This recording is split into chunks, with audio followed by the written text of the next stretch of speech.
Je me suis réveillé avec une douleur dans le bras. J'avais mal, et je ne savais comment la décrire, alors je suis parti nager. J'ai mis mes pieds dans l'eau, et j'ai levé les yeux vers le soleil. J'ai admiré ce soleil brillant, ce soleil jaune, qui était dans le ciel, à son solstice. Je l'ai vu, levant les yeux, j'ai réfléchi. J'ai regardé le ciel un instant. J'ai balayé la pièce du dehors. Quand j'ai balayé la pièce du dehors avec mes yeux, j'ai regardé un instant la piscine et la grande profondeur. La première question qui me venait à l'idée, c'était: est-ce que j'allais réussir à aller jusqu'au bout? Est-ce que j'allais réussir à nager jusqu'au bout? J'avais mal, et je me demandais: va-t-elle passer cette douleur en nageant? Va-t-elle disparaître? J'avais l'impression que mes os étaient en train de craquer. J'avais l'impression que mes os étaient en train de se détruire, de se fissurer. J'avais mal, et je sentais une tension dans mes bras. J'avais même l'impression que je ne pouvais plus plier le bras. J'avais les pieds dans l'eau. Ensuite, j'ai marché. J'ai marché.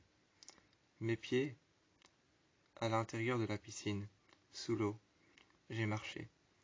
Mes pieds sous l'eau, l'eau qui m'arrivait au niveau du torse. Je marchais et je marchais.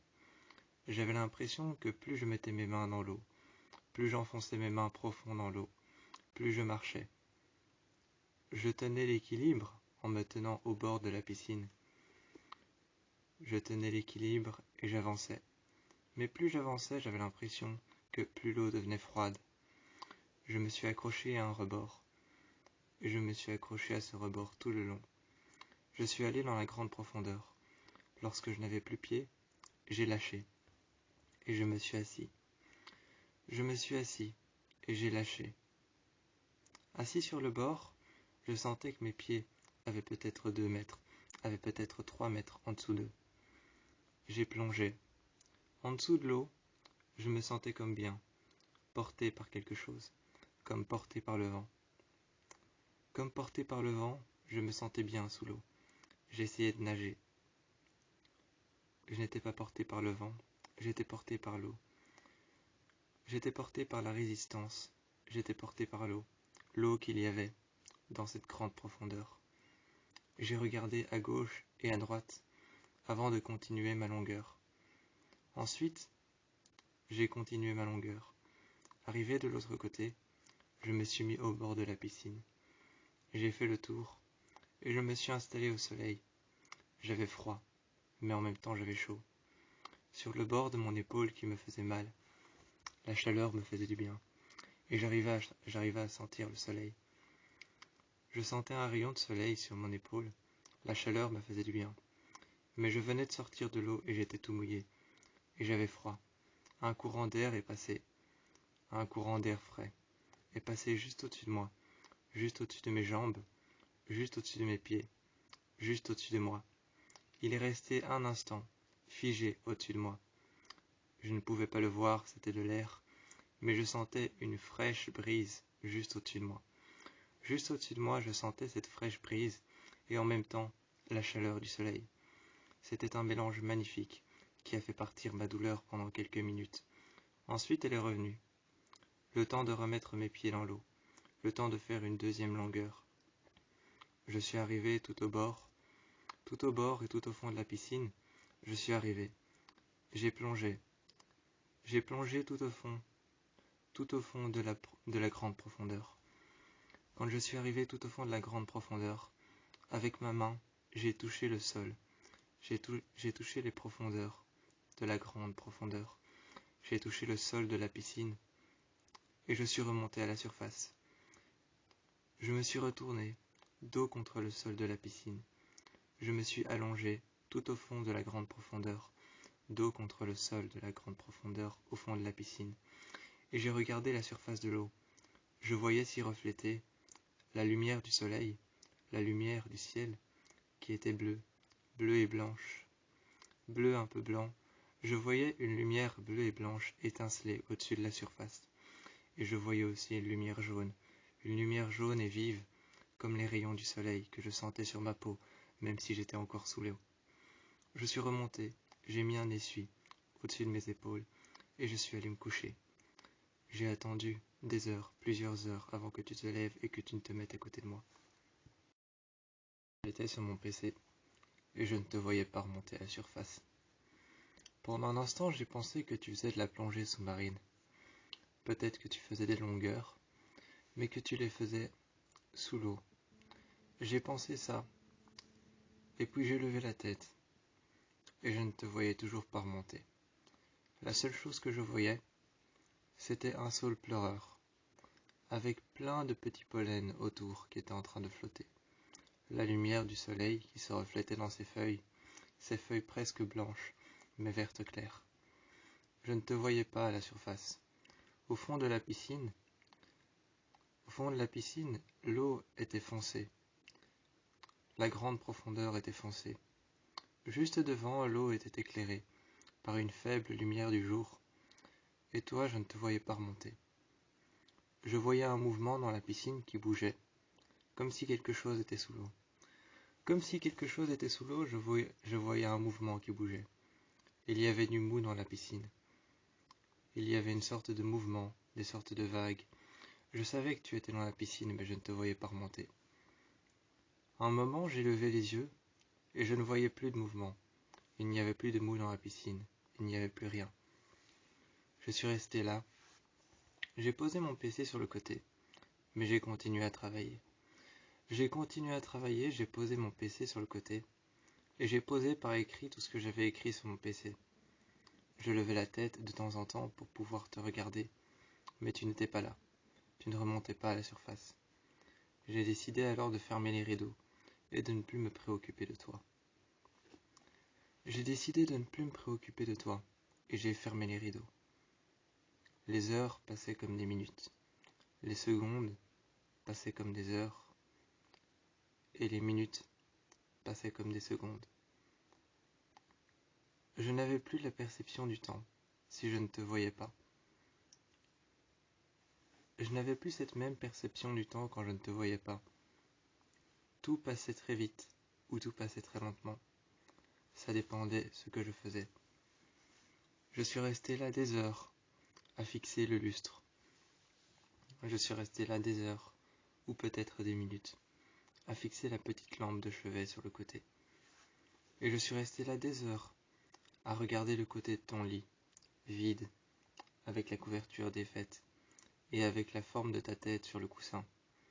Je suis resté là des heures dans cette chambre, à regarder le côté de ton lit, sur lequel tu dormais, la couverture défaite et le coussin.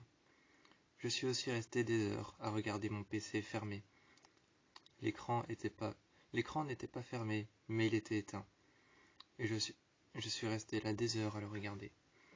Ensuite, j'ai ouvert les rideaux, et je n'ai toujours pas vu. Je n'ai toujours pas vu ta silhouette à la surface de l'eau. Généralement, quand tu fais des longueurs, et que je suis dans la chambre, j'arrive à voir ta silhouette, lever les bras, et les enfoncer dans l'eau.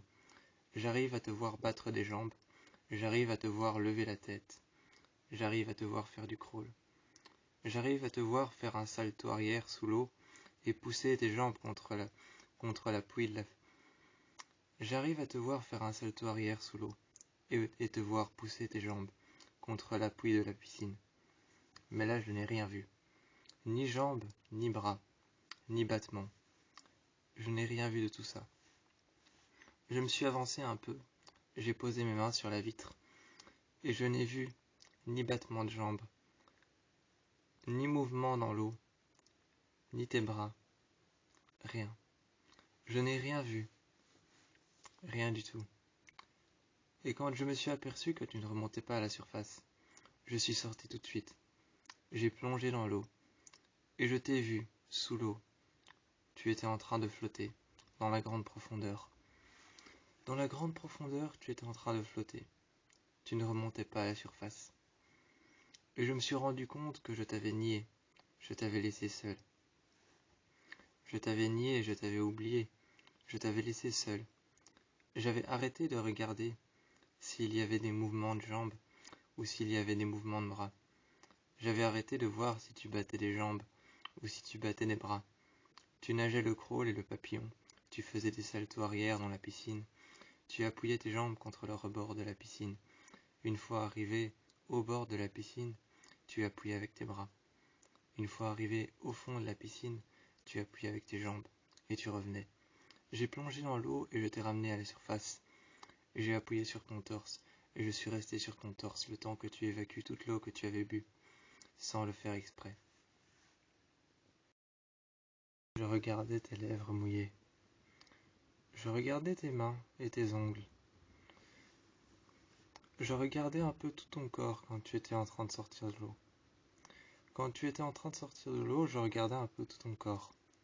Tes jambes, tes bras, tes épaules, ta tête, tes cheveux mouillés, tes ongles, tes doigts. Je te voyais qui t'accrochait au rebord de la piscine. Tu venais de sortir et je venais de te sortir de l'eau. Tu t'es alors assis sur le côté et je t'ai vu. Je t'ai vu assis, la tête vers le bas. Il y avait plein d'eau dans tes cheveux étaient mouillés. Moi, je te regardais et tu ne disais pas un mot. J'étais à côté de toi. Je regardais tes lèvres humides et j'y ai passé mes doigts. J'y ai passé mes doigts sur tes lèvres humides. Ensuite, j'ai mis ma main sur tes mains. Tu as senti que j'ai posé ma main. J'ai alors senti l'eau, l'humidité. L'humidité entre tes doigts, l'humidité qui se cachait sous tes ongles. Je sentais les gouttes d'eau qui se cachaient sous tes ongles. Et j'ai passé ma main sur la tienne. Je t'ai regardé et tu avais l'air triste. Tu avais l'air d'imaginer quelque chose. Tu avais l'air de penser quelque chose, d'imaginer quelque chose. Je suis resté à côté de toi un instant et je t'ai posé plusieurs questions. Je t'ai demandé si ça va en me rapprochant un peu. Tu es resté là et tu n'as rien dit. J'ai mis ma main dans ton dos. J'ai mis ma main alors sur le bord de tes bras. Je t'ai demandé si ça allait un peu mieux. Quand j'ai mis ma main dans ton dos et que je t'ai demandé si tout allait bien, tu m'as regardé. Tu t'es juste tourné. Tu as juste tourné la tête et tu m'as regardé. J'ai une nouvelle fois regardé tes lèvres humides. J'ai une nouvelle fois regardé ta tête, complètement trempée. J'ai mis ma main alors sur tes joues, sur tes fossettes, sur tes pommettes. J'ai gardé ma main sur le côté de ton visage, puis j'ai mis ma main sur ton front. Je t'ai vu. Tu as gardé ta main contre la mienne, et tu as gardé ma main contre ton visage. Tu t'es penché légèrement sur le côté, du côté de ma main, et tu m'as regardé. Tu m'as répondu, oui, ça va bien. J'ai entendu dans le ton de ta voix que ça n'allait pas bien. Tu restais à côté de moi, et quand tu m'as dit, oui, ça va bien, je t'ai alors demandé qu'est-ce qui s'est passé sous l'eau. Tu m'as expliqué que tu pensais rester sous l'eau, dos contre le fond. Dos contre le fond, tu pensais rester sous l'eau et pouvoir admirer la surface. J'ai essayé de t'imaginer dos contre le fond. Mais la seule image qui me venait en tête quand je t'imaginais, c'était toi au milieu de la piscine dans la grande profondeur qui était en train de flotter. J'ai souri un instant, et puis mon sourire a disparu. Je t'ai frotté les cheveux, je t'ai séché le dos, j'ai passé ma main dans ton dos. J'ai rempli une bassine d'eau chaude, d'eau brûlante, et j'ai dit, trempe-y ta main. Tu y as trempé ta main. Juste ton poignet et ta main. J'ai vu que tu as écarté les doigts, plusieurs fois. Tu refermais la main et tu la réouvrais. Ensuite, j'ai pris ta main, et j'ai dit, plus, et j'ai enfoncé ton bras dans la bassine d'eau chaude. Ça te brûlait, je voyais qu'il y avait une petite larme qui tombait de tes yeux. Je l'ai tout de suite enlevée avec le bout de mon doigt. Avec le bout de mon index, j'ai effacé cette petite larme. Je t'ai regardé, et j'ai dit, je sais, c'est chaud. Je te voyais ouvrir la main et fermer les doigts. Je te voyais fermer les doigts, ouvrir la main et écarter les doigts très fort.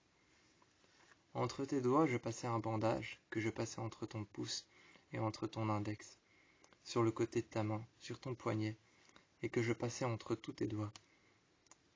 J'entendais ta main craquer, et je te voyais toujours faire le même mouvement, et écarter tes doigts, les garder écartés, et refermer ta main. Tes doigts étaient rigides et tout droits.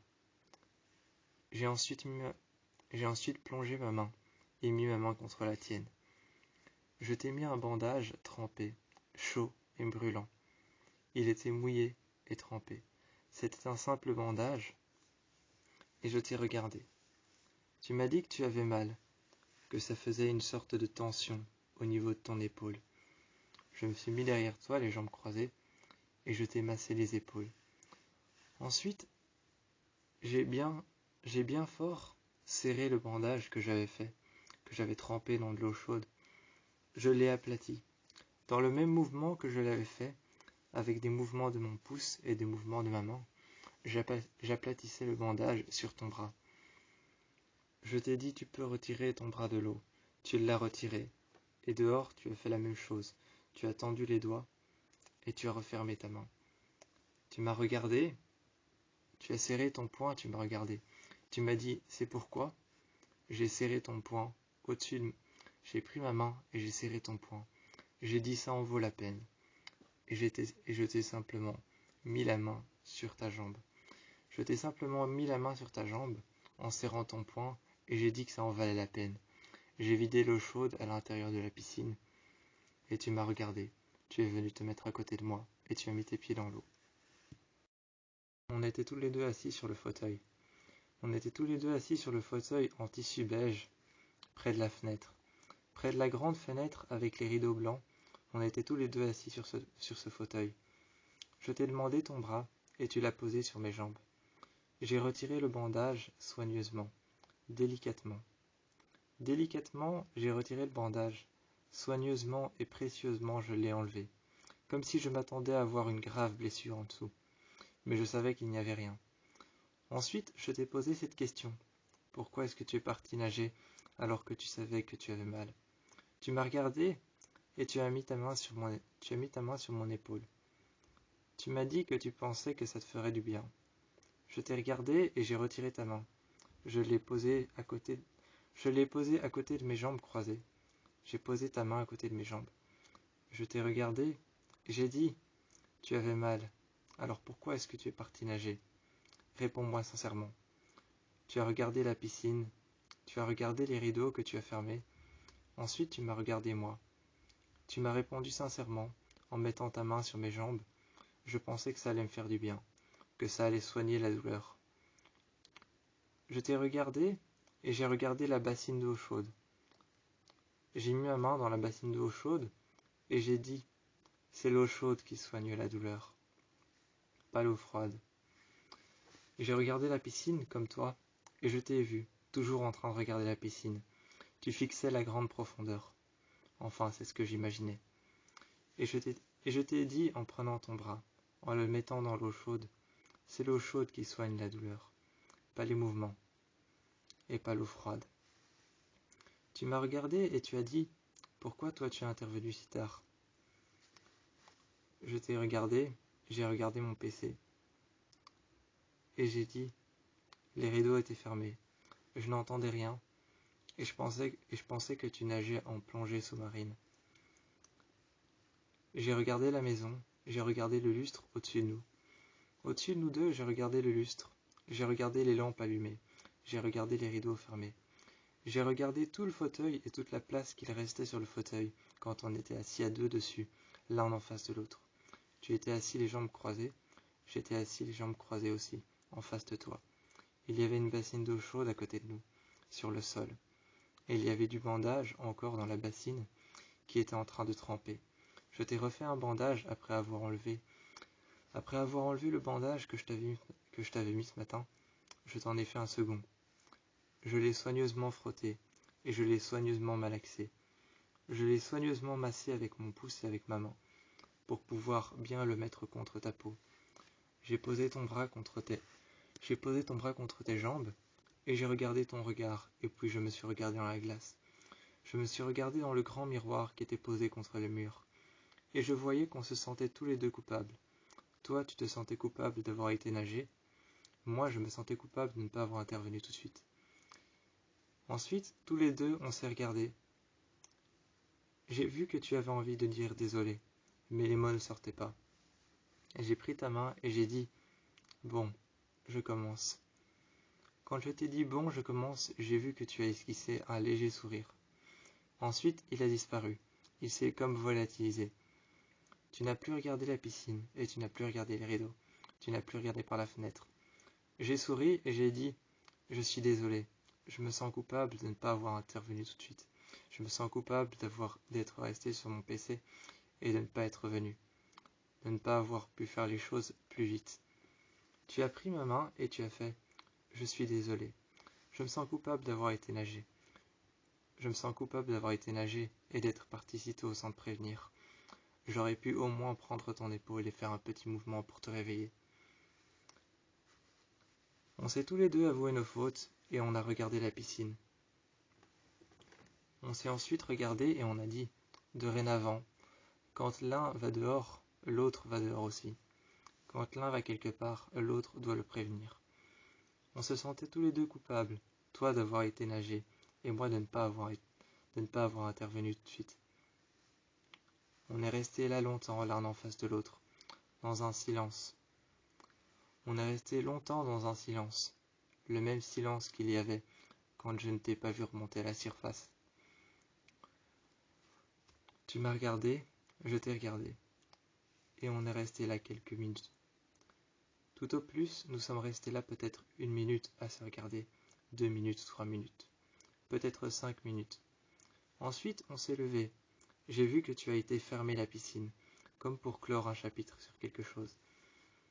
Comme pour clore un chapitre sur quelque chose, comme pour fermer la page d'un livre, comme pour fermer un livre qu'on a terminé. Tu as été fermer la piscine. Moi, j'ai fermé les rideaux, et j'ai fermé mon PC que j'ai rangé en dessous du lit, comme pour clore un chapitre, comme pour fermer un livre qu'on poserait ensuite sur sa table de nuit pour le reprendre le jour suivant. Une femme est rentrée, et je la voyais en train d'installer des bougies un peu partout. Je ne comprenais pas pourquoi elle installait des bougies à côté de chaque lampe qui était allumée. Je ne comprenais pas pourquoi elle installait des bougies chaque fois à côté d'une lampe qui était allumée. Il y avait cette petite lampe sur le côté, et elle avait installé une bougie à côté. Il y avait cette grande lampe sur le côté, et elle avait installé une bougie juste au pied de cette lampe, une bougie avec 4 mèches. Elle avait installé une petite bougie, juste une petite bougie de salon, juste à côté d'une petite lampe de chevet. Il y avait un lustre juste au-dessus de nous. Juste au-dessus de nous, il y avait un lustre allumé, et je voyais qu'elle répandait de la sauge avec une plume. En main, elle avait un bâton de sauge, avec des feuilles séchées, qui étaient attachées avec une corde. Elle le tenait, l'avait brûlé avec un chalumeau, et elle répandait la sauge, et la vapeur, et la fumée, à l'intérieur de la maison. Il y avait des odeurs particulières, des odeurs de petites plantes blanches, des odeurs de jasmin, des odeurs de thé noir, de thé vert. Il y avait des odeurs de bougies brûlées, il y avait des odeurs de brûlé, comme du bois. Il y avait des odeurs de lavande, de cannelle. Il y avait des odeurs bien différentes dans cette pièce. Il y avait une table de massage qui était juste devant, entourée de plein de bougies, des bougies beiges, des bougies noires, des bougies blanches. Elles étaient toutes en train de brûler. La jeune femme portait un essuie. Elle portait un essuie à son bras. Elle s'est lissé les cheveux avec ses mains et s'est fait un chignon avec un élastique. Elle a présenté la table et m'a demandé de venir me coucher. Je me suis assis sur la table et finalement je me suis couché. Je me suis mis en position de la planche, le torse contre la table, et je me suis allongé. J'étais tout habillé et la jeune femme m'a demandé en me murmurant à l'oreille, en me mettant une serviette sur le dos, elle m'a dit « Allez vous changer ». Je suis finalement allé dans une des chambres et j'ai retiré mon t-shirt, j'ai retiré mon jeans, j'ai enlevé mes baskets et je suis revenu avec simplement un essuie à la taille. La jeune femme m'a fait un signe et m'a demandé de venir m'asseoir juste à côté d'elle. Ensuite elle m'a dit « Vous pouvez vous coucher ». Je regardais les bougies brûler, je regardais les mèches des bougies brûlées. Je sentais toutes les odeurs de thé vert, de thé noir. Je sentais toutes ces odeurs autour de moi, des petites odeurs de petites fleurs blanches. Et la femme a commencé à masser des zones bien précises de mon corps, comme par exemple les épaules, comme par exemple le bas du dos, la colonne vertébrale. Je sentais qu'avec son pouce, elle appuyait sur chacune de mes vertèbres et massait des zones bien précises de mon corps. Elle massait ma nuque, le côté de ma nuque. Elle massait mes épaules, le bas de mes épaules, mes clavicules, mes bras. Et elle me posait des questions en même temps. Elle me demandait d'où est-ce que tout a commencé. Je lui ai expliqué que ça a commencé ce matin, avec une douleur dans le bras. Elle a commencé à masser mes bras, et elle m'a demandé quel genre de douleur. Je lui ai dit que je ne saurais décrire. Je t'ai vu partir et je t'ai demandé pourquoi est-ce que tu pars. Tu as fermé la porte et tu as dit « Moi je dois partir. C'est pour toi ça. » Je regardais les bougies brûler et elle n'arrêtait pas de me répéter la même phrase.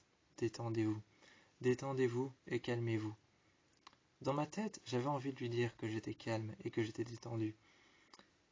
Quand je lui ai expliqué que c'était une tension dans le bras, que j'avais l'impression que mon bras me faisait mal, elle a massé mon bras et faisait des allées et venues.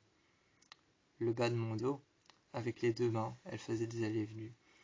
De temps en temps, j'avais envie de lui faire la remarque que je sentais ses ongles sur moi.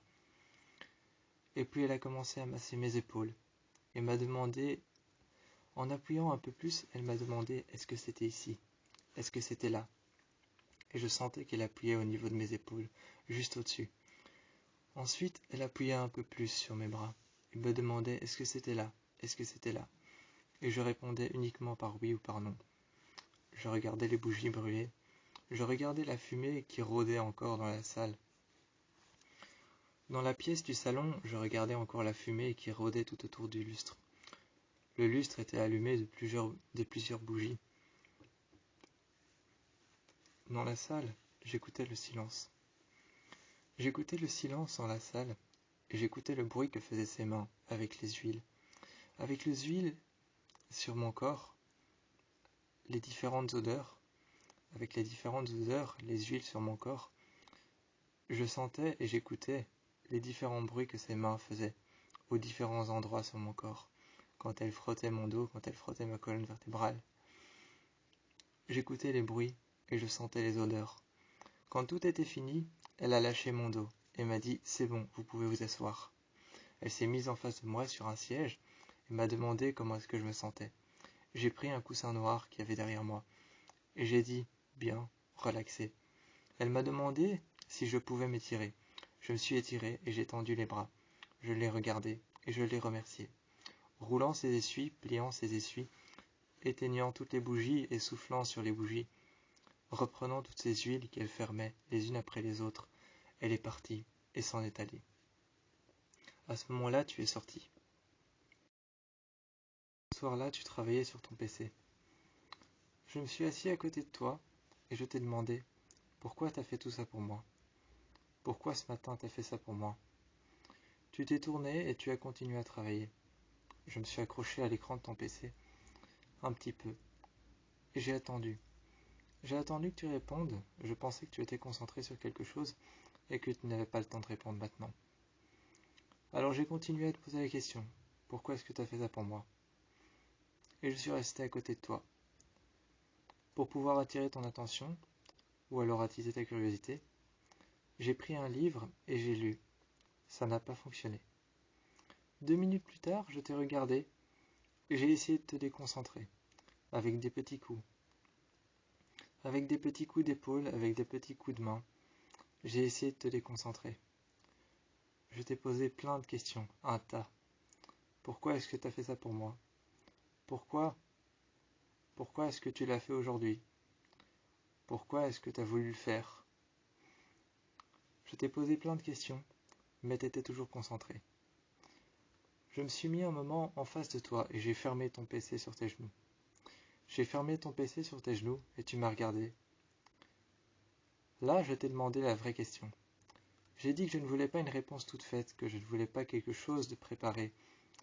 J'ai dit que je ne voulais pas quelque chose de préparé à l'avance, que je ne voulais pas une réponse toute faite. Et je t'ai posé la question, pourquoi est-ce que tu fais ça pour moi? Tu m'as répondu qu'on se sentait tous les deux coupables. Je t'ai répondu, coupable de quoi?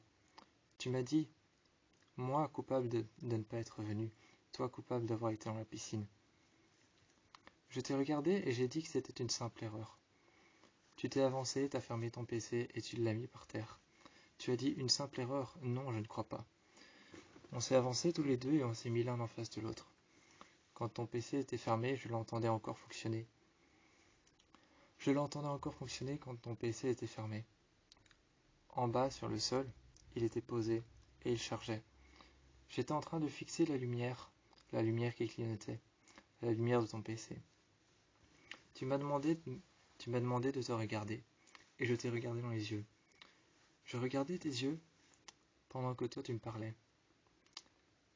J'avais l'impression de comprendre ce que tu me disais. Mais en même temps j'étais hypnotisé par tes yeux. Ils étaient éclairés par une fine lumière blanche qui sortait de dehors. Cette fine lumière blanche arrivait de juste au-dessus des rideaux. Cette fine lumière blanche était juste au-dessus des rideaux. C'était la petite séparation qu'il y avait entre la barre qu'il y avait qui tenait tous les rideaux. Cette barre en métal qui tenait tous les rideaux et qui tenait toutes les accroches. Juste au-dessus, il y avait une petite lumière, la lumière du soleil ou la lumière de la lune. Cette fine lumière blanche se reflétait juste au niveau de la séparation de tes yeux, juste entre tes yeux, comme s'ils étaient coupés en deux. Et je regardais tes yeux, c'était hypnotisant. Et toi tu me parlais, je comprenais ce que tu me disais, mais j'étais hypnotisé par cette fine lumière blanche. Tu me parlais et puis tu as repris ton PC, tu as continué à écrire. Et tu m'as montré que ça faisait des années que tu trouvais un moyen pour pouvoir apaiser la douleur de mon bras. Tu avais compris que chaque matin, je mettais ma main sur mon épaule. Chaque matin, j'arrivais et je ne m'étirais pas. Chaque matin, j'arrivais et je disais que j'avais mal. Je prétextais. Je prétextais que j'avais mal chaque matin. Chaque matin, je le faisais remarquer, mais sans faire en sorte que ce soit de trop, sans faire en sorte que ça puisse t'ennuyer. Je le faisais remarquer. Je faisais comme si j'avais mal, je faisais genre, je faisais semblant. Et je me mettais à côté de toi et je commençais ma journée. Alors tu as dit que ça faisait des jours et des jours que tu cherchais un moyen d'apaiser la douleur.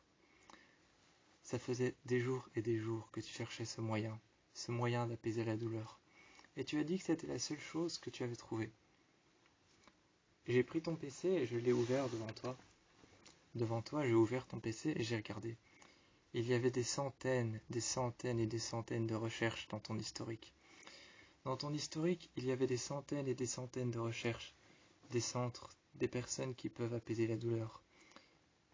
Il y avait des masseurs, des masseuses, des ostéos. Il y avait des ostéopathes, des masseurs, des masseuses, des kinés. Tu avais tout cherché. Tu avais sûrement passé des heures et des heures à chercher des kinés, des ostéopathes, des personnes qui peuvent m'aider. Tu avais tout cherché. Et tu avais trouvé cette femme sur le net, une masseuse qui se déplaçait chez les gens. Elle avait été fortement recommandée. Et alors tu l'as appelée.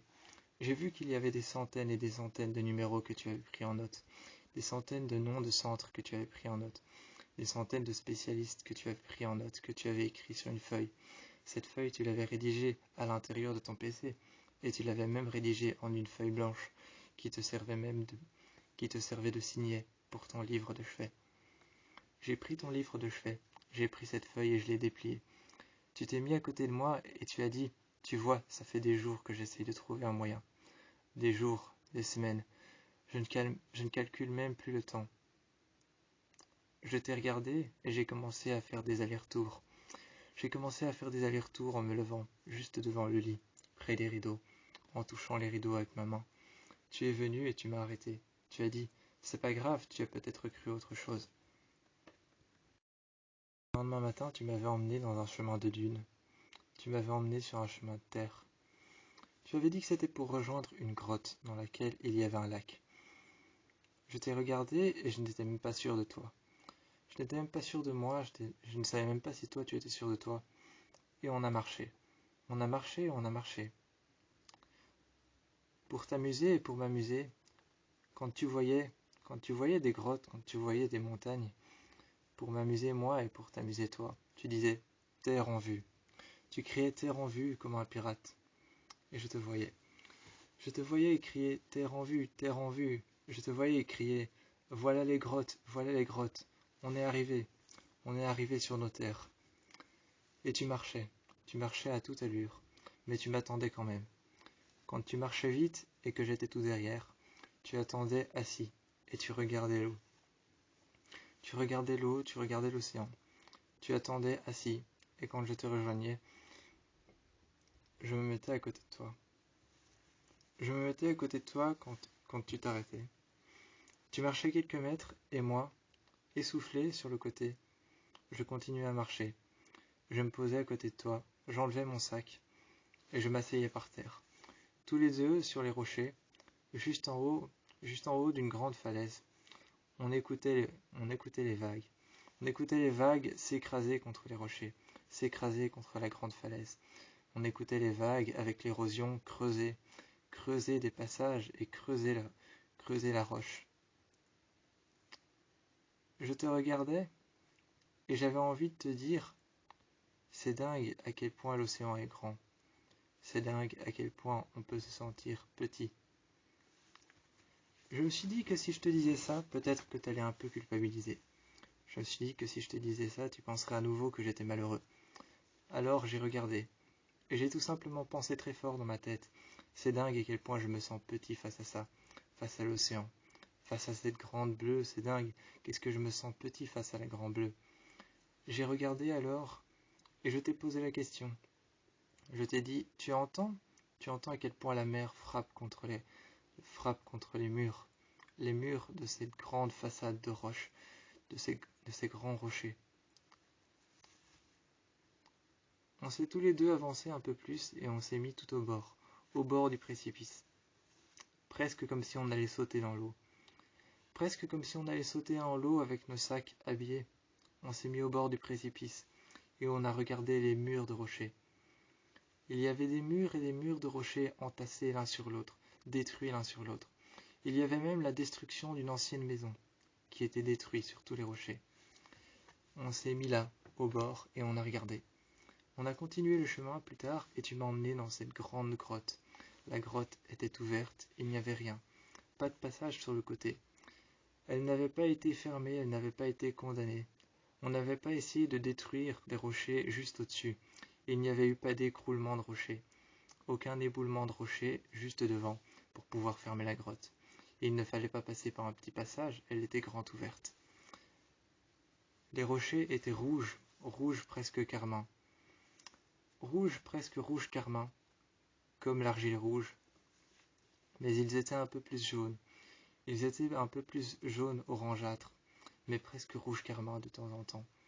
Plus je rentrais dans la grotte, plus j'avais l'impression que les rochers devenaient rouge carmin, rouge foncé, rouge presque même de la couleur du vin.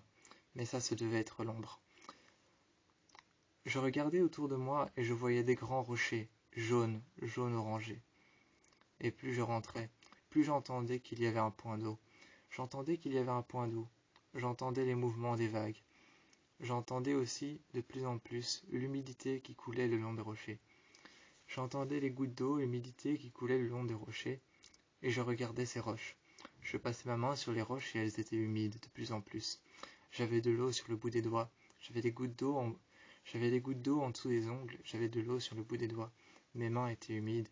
Et plus je m'approchais des rochers, plus on rentrait à l'intérieur. Plus je sentais qu'il faisait froid. Il faisait froid, donc humide. Je me suis finalement approché tellement fort que j'ai vu que juste à côté de moi, il y avait un petit point d'eau. J'y ai trébuché et tu m'as rattrapé. Je t'ai dit merci et je me suis accroché à ton dos. Tu m'as embrassé, tu as posé tes lèvres sur les miennes, tu m'as embrassé un long moment. Dans l'humidité, je me suis senti réchauffé. Je me suis senti réchauffé dans l'humidité quand tu m'as embrassé, autour de toute cette froideur, autour de tout ce froid, autour de toute cette froideur, posant tes lèvres sur les miennes, posant ton visage contre le mien, posant tes bras juste derrière moi, mettant tes bras au niveau de mon cou, mettant ton bras au niveau de mon cou, mettant ton bras au niveau de mes côtes, mettant ton bras alors sur mes dos, sur mon dos. Je t'ai regardé et j'ai senti que tu étais là. J'ai senti que tu étais là à côté de moi si je trébuchais, que tu étais là à côté de moi si jamais je me perdais. Et ça, c'était uniquement au contact de ton doigt qui était sur moi. C'était uniquement au contact de ton doigt, de tes mains qui étaient posées le long de mes côtes. Uniquement au contact de tes mains qui parcouraient légèrement mon dos. Je sentais tes doigts de temps en temps. Je sentais tes doigts de temps en temps qui étaient en train de tapoter sur mon dos. Quand ta main était en train de frotter le bas de mon dos, je sentais tes doigts qui, l'un après l'autre, touchaient le bas de mon dos. Quand tes mains parcouraient mes épaules, je sentais tes doigts qui, l'un après l'autre, touchaient mes épaules. Je sentais tes doigts toucher les uns après les autres mes côtes. Je sentais mes 14 côtes à l'intérieur de moi, qui étaient contre ma peau, contre mon torse. Je sentais tes mains essayer de toucher, et tes doigts essayer de toucher chacune de mes côtes, chacune de mes 14 côtes, à gauche et à droite. En gros, je sentais tes mains sur mon corps, et j'étais rassuré. À l'intérieur, il y avait bel et bien un lac à l'eau cristalline, un lac à l'eau très profonde. Tout au fond, l'eau était bleu marine. Alors finalement, tout au fond, l'eau bleu marine, l'eau très foncée, j'ai plongé, j'ai enlevé mes affaires, et tu m'as rejoint. Réveillé, il devait peut-être être dans les alentours de 1h du matin, ou alors de 2h. J'ai vu que tu marchais, tu avais l'air peut-être embêté. Tu as été jusqu'à la fenêtre, et je t'ai demandé, c'est à la fenêtre que ça se passe. Tu t'es retourné, tu as dit non, non, plusieurs fois. Ensuite, j'ai été dans la chambre, j'ai pris des vêtements et j'ai commencé à faire un sac. Je t'ai demandé en faisant mon sac, un genou à terre, est-ce qu'il faut qu'on parte? Tu t'es mis devant moi et tu as dit non, il faut pas qu'on parte. Arrête de faire un sac, range tout ça. Jette ça sur le lit et laisse juste ça là. Tu m'as dit prends des lunettes de soleil et prends une casquette. J'ai mis une casquette et j'ai mis des lunettes de soleil que j'ai mis dans le col de mon t-shirt. On est parti et une fois sur la plage, tu m'as dit viens, on commence à marcher. Je te posais des questions comme par exemple oui, mais vers où? Où est-ce qu'on va? Tu m'as regardé et tu te retournais à chaque fois et tu me disais tais-toi et marche. Un peu plus loin, j'ai vu un renard. J'ai vu un renard marcher. C'était un renard noir. Il marchait un peu plus loin vers l'eau. Il est allé vers l'eau et s'est arrêté et a commencé à boire dans les vagues. Tu l'as vu et tu t'es mis assis par terre. Toi aussi tu as dit allez, assieds-toi. Je me suis assis à côté de toi et j'ai dit qu'est-ce qu'on est censé regarder? Tu t'es tourné vers moi et tu as dit je sais pas. Juste, regarde. À un moment, je savais et j'avais compris que tu m'avais appelé juste pour venir ici. Tu m'avais appelé juste pour venir ici, sur les dunes, marcher sur les chemins de dunes. J'ai regardé et derrière nous, il y avait des passages faits avec des plaques en bois. Faits avec des planches en bois, il y avait des passages exprès pour ça, pour marcher sur les dunes, pour marcher dans les dunes. Je me suis tourné et j'ai dit pourquoi est-ce qu'on va pas là? Tu m'as regardé, tu t'es tourné et tu as dit je sais pas, profite, regarde. Je savais que derrière le ton de ta voix, tu cachais quelque chose. Derrière le ton de ta voix, tu cachais quelque chose, tu voulais me montrer quelque chose. C'est pour ça que tu me faisais patienter autant. C'est pour ça que tu me faisais patienter et que tu ne me disais rien. Un moment, tu as vu une lumière blanche, étincelante, même plus forte que celle du soleil le matin. J'ai regardé cette lumière et j'ai dit, c'est quoi? Tu m'as regardé et tu as dit, c'est le coucher de la lune. Tu étais venu ici non pas pour me montrer le coucher du soleil ou alors le lever du soleil. On n'était pas venu ici pour dormir la nuit et regarder le lever du soleil le lendemain, ou alors venu ici pour regarder le coucher du soleil ce soir. Mais on était venu ici pour regarder le coucher de la lune, la voir partir et disparaître, sous une grande lumière blanche. Elle disparaissait sous une grande lumière blanche, et puis elle partait un peu sur le côté, comme le soleil. Elle disparaissait, et derrière une grande montagne, elle a disparu. La lumière blanche a éclairé la montagne qui était rouge, elle était rouge, presque un peu orangeâtre, et puis elle a disparu. Et cette lumière blanche a dû rester au moins 1 heure avant de partir. Ensuite, j'ai vu cette lumière qui est venue de loin, comme si elle se rapprochait de moi. Tu étais à côté de moi et tu m'embêtais. Tu étais juste à côté de mes yeux et tu étais en train de m'éclairer avec ta lampe de poche. Tu t'es occupé de m'éclairer avec ta lampe de poche. Tu la mettais tout près de mes yeux. Et j'étais là et je n'arrêtais pas de dire, bah ça met longtemps à partir quand même. Tu rigolais et je t'ai entendu rigoler et te laisser tomber dans le sable. C'est pas grave, je t'ai vu et je me suis couché comme toi. Je me suis dit qu'il fallait le faire. À côté de toi, une fois, j'ai dit, qu'est-ce que tu faisais en fait? Pourquoi cette lumière ne partait pas? Tu as rigolé et tu as dit, tu veux vraiment que je te le dise? J'ai rigolé parce que tu rigolais et que c'était contagieux. Je t'ai vu et j'ai dit, oui, vas-y, dis-le. Tu m'as montré la lampe de poche et tu l'as mis en plein dans mes yeux, allumant la lampe de poche de ton GSM. Et là, je t'ai regardé et j'ai rigolé. J'ai dit, non, mais t'es sérieux? Et je t'ai attrapé par les épaules. Je me suis mis au-dessus de toi et j'ai dit, t'es pas sérieux quand même. En marchant vers les dunes, en marchant vers les chemins, j'ai dit, franchement, t'aurais pu faire ça autrement. On a marché le long de la plage, longtemps, très longtemps. Ensuite, on est rentré. Tu t'es assis sur le bord du lit et tu as rigolé. Tu as rigolé, tu t'es assis sur le bord du lit. J'ai rangé ma casquette, j'ai refermé mes lunettes et je les ai mis sur le bord du lit. Je me suis assis de l'autre côté sur mon lit. J'ai pris mon livre, j'ai croisé les jambes, j'ai lu. Toi, tu rigolais. Tu regardais les photos avec un sourire en coin. Je me suis tourné un instant, j'ai fermé mon livre. J'ai gardé mon livre à la bonne page avec mon pouce entre les pages. Et j'ai dit, tu trouves ça toujours drôle, hein? Tu as juste fermé les yeux et fait semblant de dormir, et je suis resté à côté de toi. Il n'y avait rien de plus insupportable au monde qu'être dans une salle d'attente. Il n'y a rien de plus insupportable que ça. Les salles d'attente, personne ne se regarde, personne ne se connaît, et il y a le tic-tac de l'horloge qui envahit toutes les musiques possibles. Il y a le tic-tac de cette horloge qui envahit toutes les musiques possibles. Et dans une salle d'attente, souvent les musiques qui sont possibles, ce sont des respirations difficiles. Ou alors des personnes qui toussent, des personnes qui se mouchent. Ou alors des personnes qui tournent leur magazine. Des personnes qui parlent entre eux, mais discrètement. Des personnes ou alors qui parlent au GSM, au téléphone.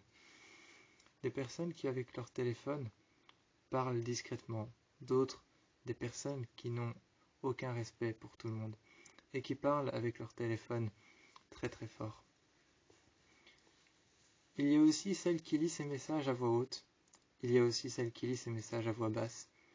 Il y a aussi celle qui ne lit pas du tout ses messages mais qui rigole juste. Il y a aussi celui qui relit tous les messages. Il y a aussi celui qui relit tous ses anciens messages. Il y a celle qui ne fait rien mais qui regarde tout le monde. Être dans une salle d'attente, c'est horrible. Mais c'est un soulagement quand le médecin vient te chercher. Je me suis assis et elle m'a demandé « Qu'est-ce qu'il y a? Qu'est-ce que vous avez ?» J'ai dit « Je sais pas, j'ai comme l'impression qu'on me tire dans le bras. » Elle m'a alors regardé. Elle a regardé mon bras et a appuyé sur mon bras avec ses 2 mains. Elle a appuyé sur mon bras avec ses 2 mains et a demandé de mettre mon bras sur ses jambes. Quand elle appuyait dessus, elle me disait « Là, vous avez mal ?» Je disais « Non ». J'essayais de lever la tête à chaque fois pour regarder où est-ce qu'elle appuyait. Elle me disait à chaque fois en appuyant un peu sur ma gorge et en appuyant un peu sur mes épaules, elle me disait décontractez-vous, laissez-vous aller et restez couché. Et je levais la tête et chaque fois elle me disait restez couché. Elle me disait décontractez-vous, laissez-vous aller et elle appuyait. Elle appuyait et me disait « Vous avez mal là? Vous avez mal là ?» À chaque fois, je répondais « Non ». Ensuite, je me suis assis. Je me suis assis les jambes croisées sur sa table et elle m'a regardé, elle a dit « Est-ce que vous pouvez… Je l'ai regardé et je lui ai dit « Quoi? Faire des exercices ?» en m'avançant un peu et en penchant la tête. Elle a regardé mes jambes et elle a dit « Non, est-ce que vous pouvez baisser vos jambes ?» J'ai baissé mes jambes et je me suis assis correctement. Elle m'a regardé et elle m'a expliqué un tas de choses. Certaines choses, je ne comprenais pas. Et puis à un moment, elle a commencé à s'égarer dans un jargon de médecin. Elle a commencé à me parler. Elle était en même temps en train de noter sur son PC. Et en même temps, elle était en train d'écrire sur une feuille. Je savais que cette feuille allait me revenir. Je savais vraiment que cette feuille allait me revenir. Il y avait déjà mon nom, ma date de naissance et ma signature. 2 lignes prêtes pour que je signe. Et je voyais qu'elle avait écrit certaines choses. Elle l'avait mise sur le côté. J'avais essayé de la prendre et elle m'avait dit non, pas encore. Elle devait encore imprimer une chose. Elle avait été imprimer une deuxième feuille, avait imprimé une petite feuille qui ne faisait pas plus que la taille de l'intérieur de ma main et les avait agrafées toutes les 3. Elle me l'a donnée et ensuite elle a commencé à m'expliquer ce que c'était vraiment. Là, elle a commencé à s'égarer dans un jargon de médecin. Je me suis assis et je me suis appuyé sur mon bras qui me faisait mal. Je l'ai regardé et j'ai dit « Je veux pas vous offenser, mais vous pouvez parler français ?» Quand elle a vu que j'étais assis et que j'étais appuyé sur mon bras, elle m'a regardé comme si j'étais en train de me foutre d'elle.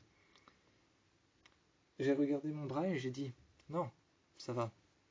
J'ai pris mon bras et je lui ai dit « Je veux pas vous offenser, mais vous pouvez parler normalement ».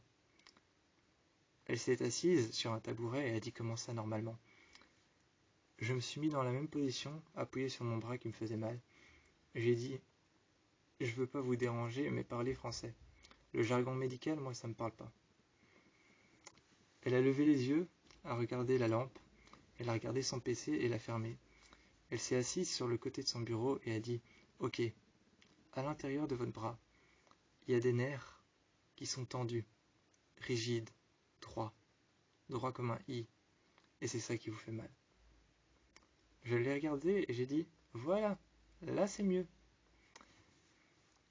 Elle a levé les yeux au ciel, m'a donné les papiers. Elle m'a regardé sympathiquement et je lui ai dit « La prochaine fois que je viendrai, essayez de parler tout de suite comme ça. Ne parlez pas avec un jargon de médecin. J'y comprends rien. » Elle m'a regardé, m'a presque mis un coup de pied au cul et a dit « Partez, je veux plus jamais vous voir. » J'ai rigolé derrière la porte et je t'ai tout de suite appelé pour dire que j'étais parti. Tu m'as répondu « Je sais, j'ai vu ton sac par terre dans la chambre. » Ce soir-là, je voulais te dire ce qui s'était vraiment passé. J'avoue que j'en ai peut-être fait un peu des caisses en apportant peut-être à boire un verre d'eau, en apportant un grand verre d'eau rempli à ras-bord, en apportant la cruche d'eau que j'ai posée sur la table, une table en verre, en essuyant le bord et les taches d'eau que j'avais fait sur le côté. Peut-être que c'était un peu trop, peut-être que j'en avais fait un peu trop. Je me suis assis par terre. Moi, je me suis mis par terre sur un coussin que j'avais posé sur le sol. Et toi, tu étais juste en face de moi. Tu m'as regardé comme si j'allais t'annoncer une mauvaise nouvelle. Quand j'ai vu tout ce que j'avais fait, les verres d'eau, la cruche d'eau, et nettoyer la table, quand j'ai pris compte et que j'ai pris conscience que je ne t'avais même pas regardé et que j'avais simplement posé les 2 verres d'eau sur la table, je me suis dit j'en ai peut-être un peu trop fait dans l'émotion. Et je me suis assis. Je me suis mis à côté de toi et je te l'ai dit, c'est vrai, j'en ai peut-être un peu trop fait dans l'émotion. Je suis resté là et j'ai dit maintenant je vais t'expliquer ce qui se passe avec mon bras. Je lui ai dit tourne-toi s'il te plaît. Tu t'es tourné et tu m'as regardé. J'ai pris ton épaule et j'ai appuyé là avec mon pouce et mon autre pouce. J'ai pris ton épaule dans mes 2 mains et avec mes 2 pouces, j'ai appuyé là où il fallait. J'ai appuyé derrière, juste au-dessus de l'omoplate, et j'ai appuyé devant, juste sur ton épaule en bas. Et j'ai dit que c'était là que j'avais 2 tendons qui étaient tendus. Ensuite, je t'ai demandé, mets ton bras sur mes jambes. Tu as mis ton bras sur mes jambes comme moi je faisais avant. et j'ai appuyé au niveau de mon poignet. J'ai appuyé très fort à tel point que tu m'as dit « Aouh ». Je t'ai regardé et j'ai dit « Désolé ». Je t'avais fait mal et j'ai appuyé et j'ai dit « C'est ici et là-haut que j'ai quelque chose ». Il m'a demandé alors, et la personne que tu es allé voir, elle t'a dit ce que tu avais? J'ai vu que tu avais arrêté de parler entre la personne que tu avais allé voir et quand tu voulais me dire est-ce qu'elle m'a dit ce que j'avais. Je t'ai regardé et j'ai penché la tête, j'ai rigolé et j'ai dit. J'ai esquissé un sourire, j'ai un petit peu rigolé et j'ai dit tu sais, t'as pas besoin de t'arrêter de parler entre la personne que j'ai été voir et entre est-ce qu'elle m'a dit ce que j'avais. Tu peux dire à la kiné, tu peux dire à la médecin, tu peux dire à la femme si tu ne sais pas. Je me suis assis contre toi et j'ai dit oui, elle m'a dit ce que j'avais. J'avais simplement une ancienne blessure qui n'a pas bien guéri. Je t'ai alors raconté qu'autrefois je jouais dans le jardin. Je jouais au football avec mon frère. Mon frère, euh, mon frère m'avait mis au but et moi j'étais en train de jouer. J'avais voulu arrêter la balle avec une seule main. Ce jour-là, j'avais peut-être voulu dépasser mes limites. J'avais voulu arrêter la balle avec une seule main. Et la balle avait été tellement forte. La balle avait été tirée tellement forte par mon frère qui était au fond du jardin. Elle avait pris tellement de puissance et c'était une vieille balle en cuir. C'était une vieille balle en cuir toute usée qu'on utilisait comme balle de football. Il avait tiré et j'ai vu qu'il avait tiré juste sur mon bras. J'ai essayé de l'arrêter, la direction était juste bonne pour que je puisse l'arrêter. Mais j'ai essayé et ça a été trop fort. Mon bras s'est brisé. J'étais par terre et j'avais mal. Mon frère était avec moi évidemment. Le lendemain on était à l'hôpital. Toute la nuit on était à l'hôpital à faire des examens. On a su que mon bras était cassé le lendemain. J'ai eu un plâtre pendant quelques semaines. Quand je t'ai expliqué ça, tu m'as regardé. T'as regardé la piscine une nouvelle fois. Et j'ai dit que c'était pas la piscine qu'il fallait regarder, mais que c'était moi. Je t'ai expliqué tout ça, et j'ai vu que tu commençais à pleurer. Tu m'as dit que les larmes commençaient à monter. À ce moment-là, j'ai dit non, non, pleure pas. Et je me suis installé à côté de toi et j'ai posé mon bras, et je te l'ai montré en soulevant ma manche. Il était un peu rouge, mais j'ai dit tu sais, ça va, en appuyant plusieurs fois avec mon pouce dessus. Je t'ai dit regarde, ça va, et j'ai appuyé dessus. Tu as pris mon bras et tu as dit et tu n'as pas mal, vraiment pas. Et quand tu avais mon bras en main, j'ai dit non, j'ai pas mal, tu peux même appuyer. Tu as tout de suite lâché mon bras et j'ai dit ok, bon, maintenant que tu le sais. Et je me suis levé et j'ai été à la fenêtre. Tu es venu à côté de moi et tu m'as demandé pourquoi est-ce que je ne te l'ai pas dit avant. Je me suis tourné et je me suis assis sur le sol et je dis justement j'avais peur que tu réagisses comme ça. J'ai regardé le fauteuil vide et j'ai regardé le feu de bois qui éclairait à l'intérieur de... J'ai regardé le feu de bois qui éclairait à l'intérieur du salon. J'ai regardé le fauteuil vide et les traces de terre qu'il y avait au sol, les traces de mes chaussures et de tes chaussures. Mon sac ouvert sur le côté et mes vêtements qui dépassaient du sac et qui n'étaient pas fermés. J'ai regardé le feu qui était en train de brûler et j'ai dit j'avais peur de te le dire parce que j'avais peur que tu réagisses comme ça. Mais maintenant que tu as réagi comme ça, c'est fait. Voilà, tu sais tout. J'ai fermé la porte derrière moi et tu m'as retrouvé assis sur le lit dans la chambre. Le soir, dans le couloir, j'étais en train de jeter une balle de tennis et de la rattraper. Tu es venu à côté de moi et tu m'as demandé « Est-ce que ça va ?» Je t'ai regardé et j'ai jeté la balle. J'ai dit « Ouais, du moment que je sais encore me servir d'une main. J'ai toujours l'autre. » Tu t'es mis à côté de moi et tu as dit « Arrête de parler comme ça. » J'ai regardé la fenêtre et j'ai jeté la balle sans même la regarder. Je l'ai prise, rattrapée, jetée, prise, rattrapée. Et je regardais la fenêtre. Tu es venu à côté de moi et tu as dit « T'es sûr que ça va ?» Je me suis tourné vers toi et j'ai rattrapé la balle après l'avoir lancée. Quand je me suis tourné, j'ai croisé les jambes. J'ai dit « Ça va, je te jure, tant que je sais me servir de l'autre main. » Tu m'as regardé et tu as dit « Ne parle pas comme ça de ta main. Ne parle pas comme ça. » Et tu m'as serré très fort la main, puis le bras. Et tu as dit « Ne parle pas comme ça. Tu es resté à côté de moi. Finalement, tu t'es mis en face, juste là où je tirais la balle, juste là où je posais la balle, juste là où je posais la balle, juste là où je la lançais. Tu t'es assis. Et tu as dit, lance-la moi. Et on a commencé à se faire des passes en discutant. On s'est fait des passes en discutant.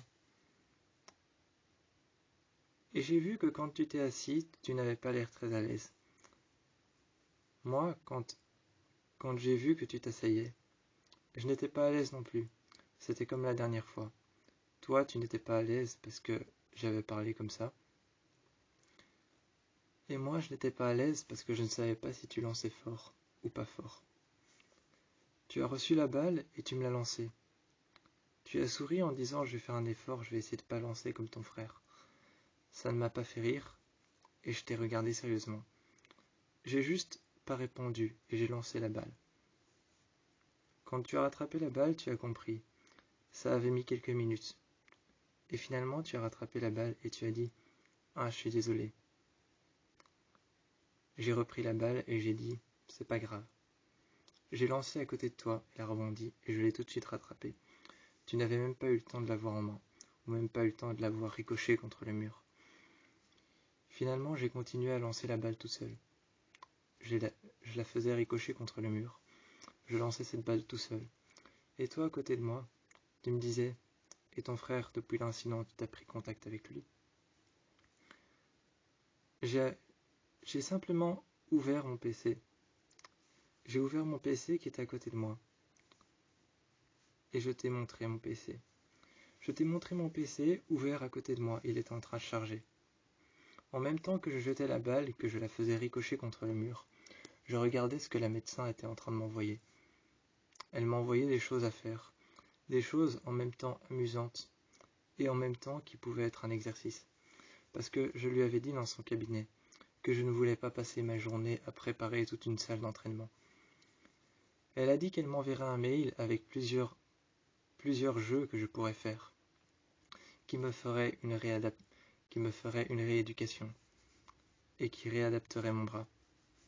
Elle m'a alors envoyé plusieurs jeux qui se faisaient avec une balle de tennis, avec une simple balle. Je les ai regardés les uns après les autres. Ils étaient à côté de moi. Et je les essayais tous. Le premier, c'était faire ricocher une balle contre un mur et la rattraper. Quand je t'ai montré mon PC, tu parcourais tous les exercices qu'il y avait et tu regardais. À chaque fois, tu me disais « Pourquoi pas celui-là ? Pourquoi pas celui-là ?» Et tu me regardais. Et c'était marrant parce que à chaque fois que tu me disais « Pourquoi pas celui-là ?» je faisais ricocher la balle contre le mur et je la rattrapais. Ensuite, tu me disais « Et celui-ci ?» et je faisais ricocher la balle contre le mur et je la rattrapais. Ensuite, tu m'as dit « Et celui-là, il a l'air bien ?» et je faisais ricocher la balle contre le mur et je la rattrapais. Finalement, j'ai fermé mon PC. Et ensuite, je me suis mis à ta place. J'ai dit « Viens, on échange ». Je t'ai donné mon GSM. Je t'ai dit « S'il te plaît, lis-moi ce qu'elle m'a envoyé ». J'ai pas eu le temps de lire son mail. J'ai commencé à lancer la balle, je l'ai fait ricocher une fois. Et j'ai dit « Par contre, fais pas comme la médecin. Ne me lis pas tout dans les détails. Lis-moi ce qu'elle a dit de manière simple, grosso modo. » Tu m'as regardé et tu as dit « Pourquoi tu ne veux pas savoir de manière approfondie ce que tu as ?» J'ai regardé et je lui ai dit « Est-ce que tu as déjà compris ne serait-ce qu'un seul mot du jargon médical ?»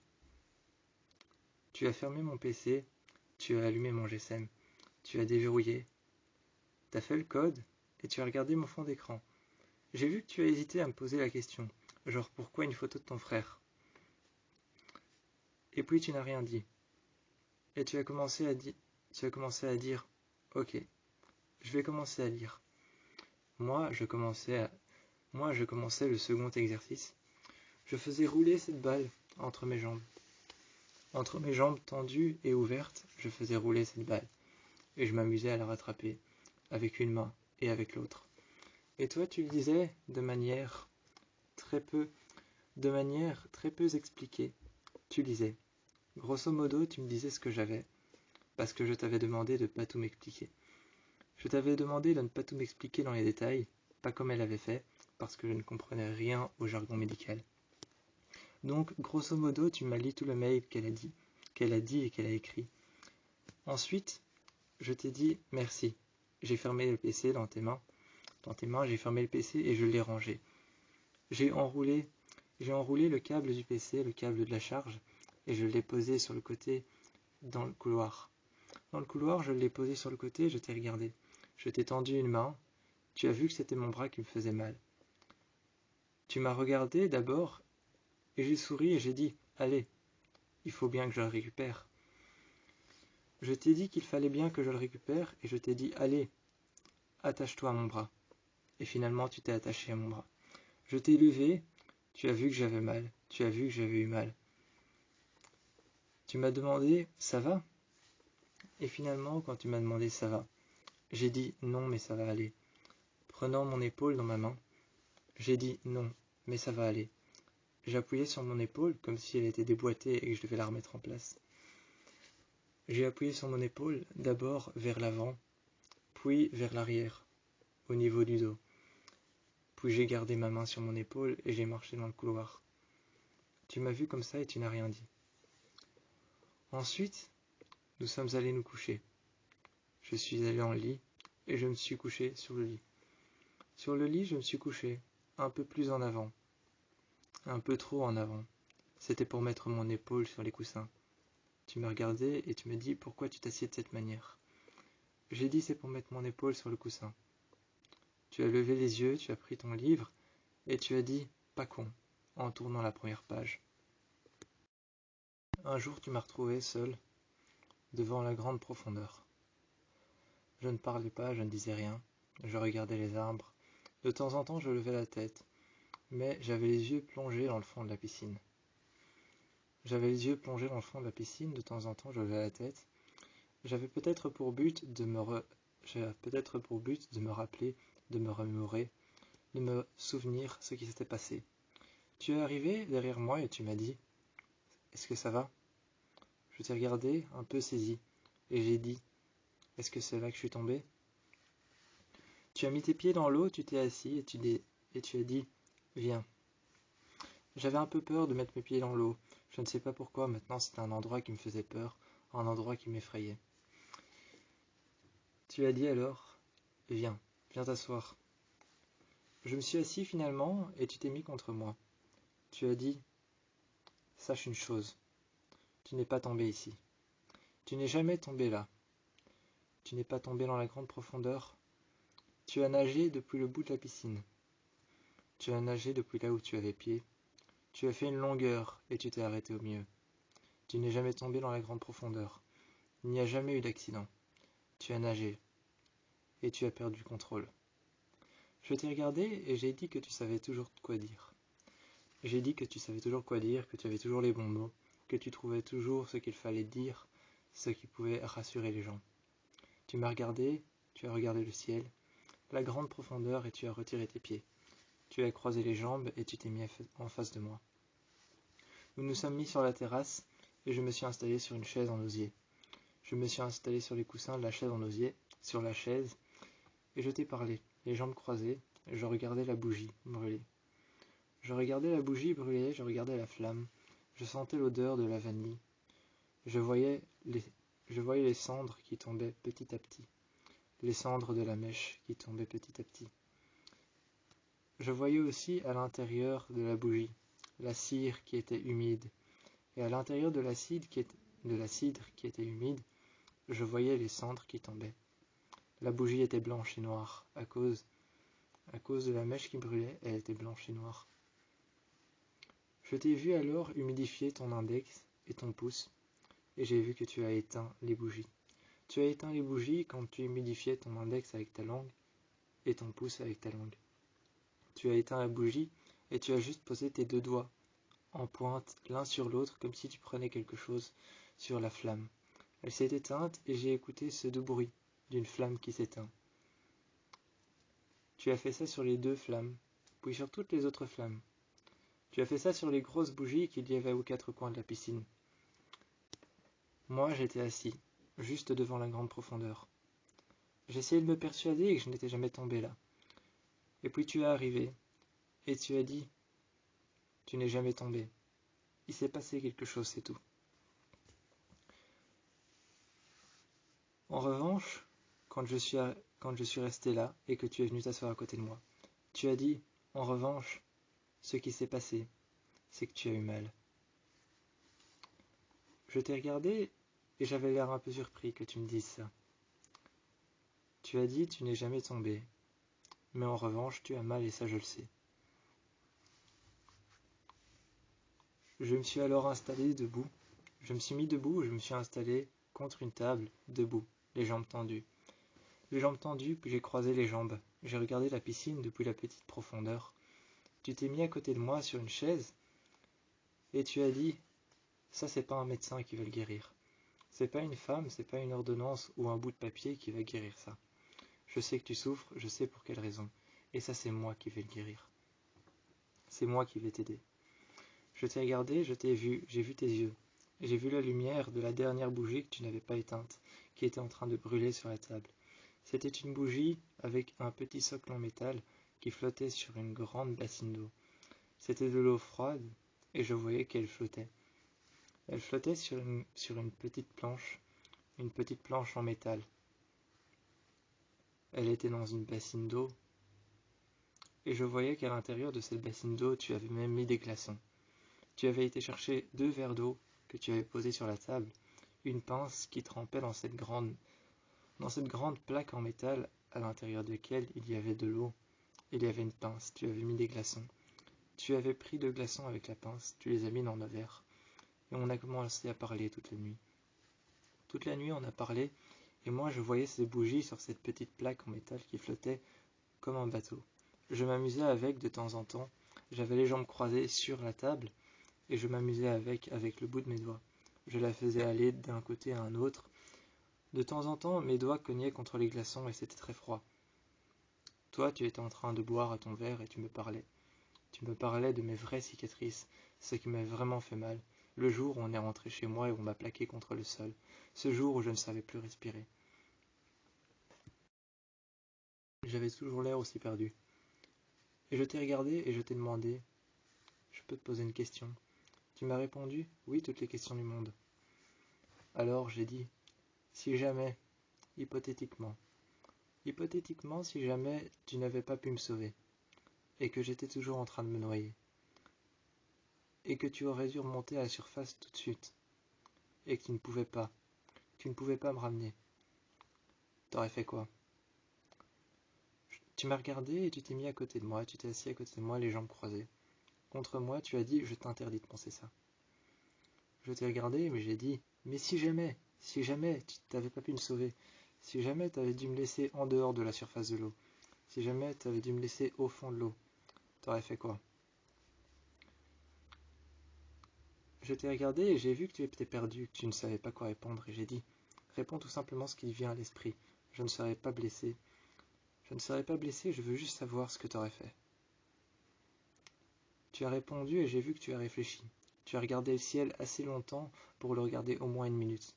Et tu as dit, je pense que je m'en serais voulu terriblement. Ensuite, moi j'étais en train de chipoter au glaçon qu'il y avait dans l'eau. J'en ai pris un et je le mettais sur mon bras. Je le mettais contre mon poignet. Et j'ai dit, tu t'en serais simplement voulu.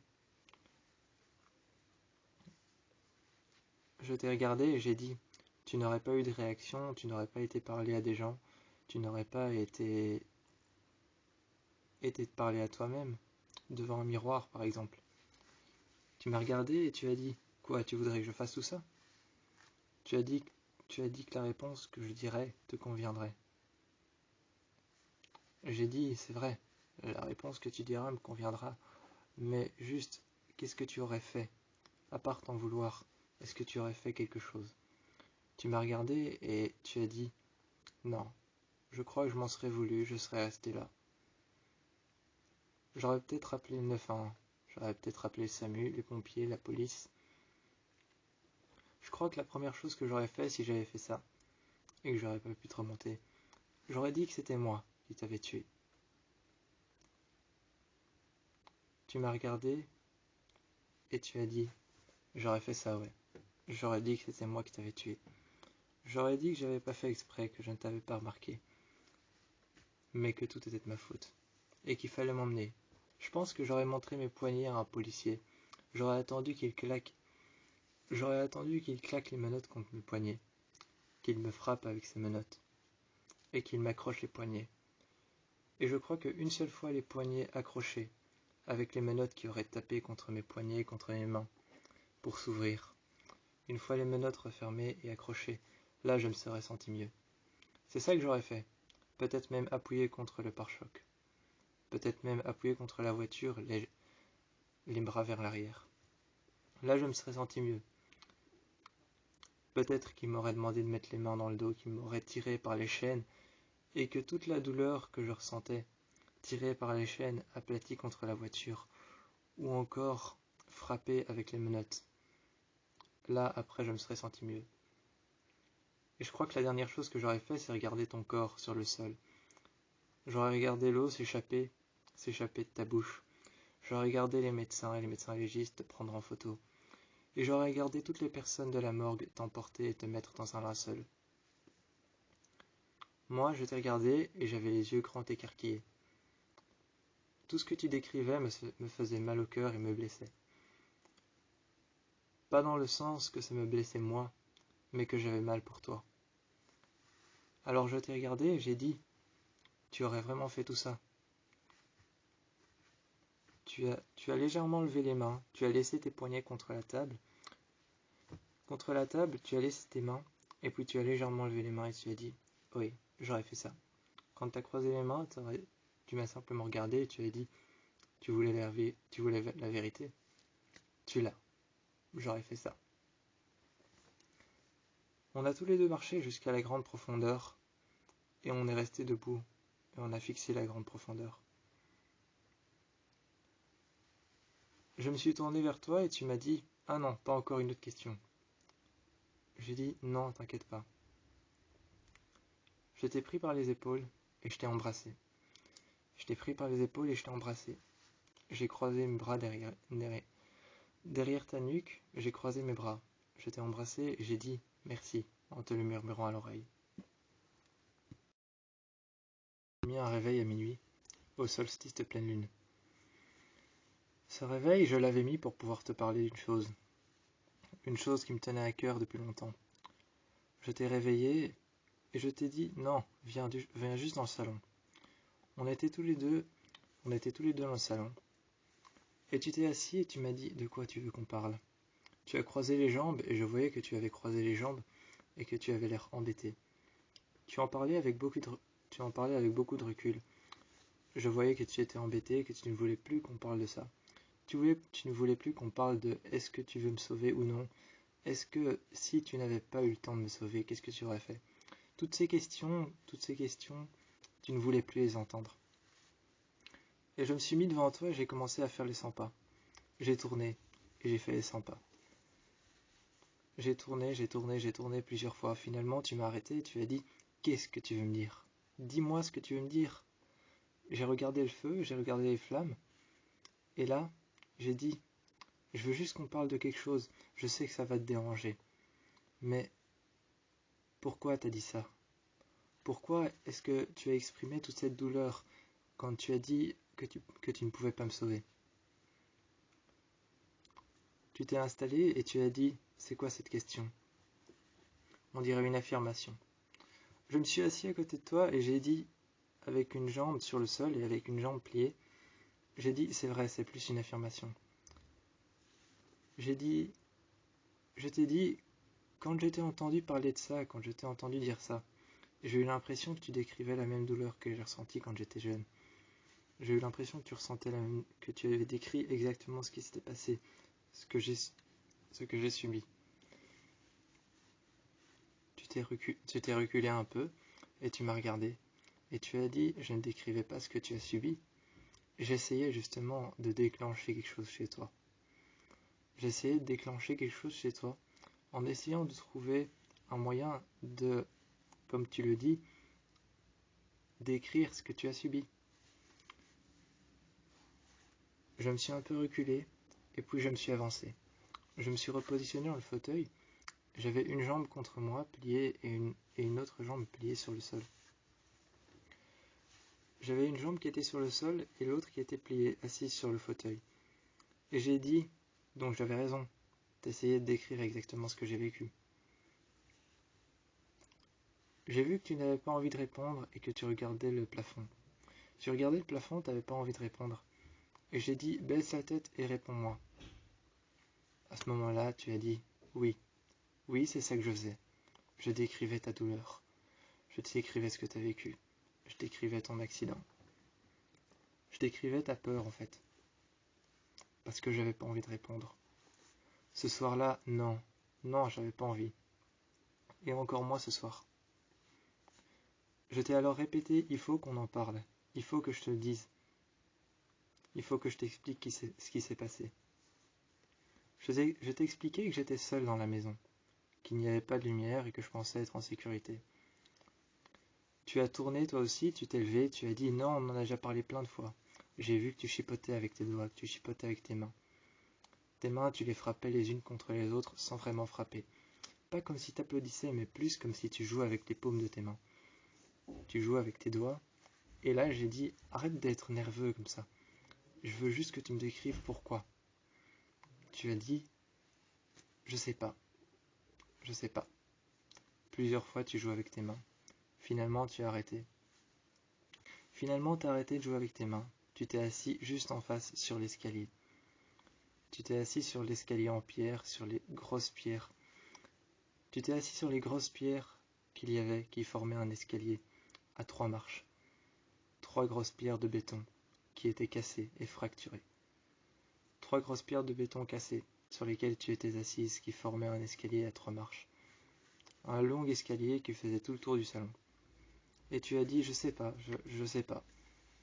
C'était peut-être un réflexe. Je t'ai regardé, je me suis mis à côté de toi et j'ai dit ça avait l'air intentionnel. Tu m'as regardé un tant soit peu et tu as dit ça l'était en fait. J'essaye juste d'esquiver. Tu m'as parlé franchement et tu as dit j'essaye juste d'esquiver tout ce que tu me dis là. Là, j'essaye d'esquiver tout ce que tu me dis, tout ce dont tu me parles, toutes les questions, toutes les réponses, toutes les affirmations. J'essaye même de ne pas entendre. Je me suis levé et j'ai dit allez, discutons-en. Et j'ai regardé la lune qui commençait à partir. Ce matin-là, tu ne voyais pas à cause des reflets. À cause des reflets, tu ne voyais pas ce matin-là et tu es arrivé. Tu as essayé de voir, tu as mis tes mains au-dessus de tes yeux et tu as essayé de regarder. À plusieurs reprises, tu as essayé de regarder sur la vitre, mais il y avait trop de reflets. Les reflets de la piscine, les reflets du soleil. Les reflets du soleil, les reflets du soleil au travers des arbres, les reflets du soleil au travers des bambous. Il y avait les reflets des feuilles, les ombres des feuilles, les ombres des arbres, le reflet de la piscine et le reflet des rayons du soleil. Beaucoup de choses se reflétaient dans la vitre et tu ne voyais pas. Il y avait même la glycine blanche qui tombait au-dessus. Il y avait cette glycine blanche qu'on appelait la glycine blonde qui tombait un peu au-dessus de la vitre, donc tu ne voyais pas vraiment. À cause du feu ouvert qu'il y avait juste en dessous, la glycine blonde était un peu brûlée. Cette glycine blonde était un peu brûlée juste au-dessus de la fenêtre où il y avait la terrasse, la fenêtre de ta chambre.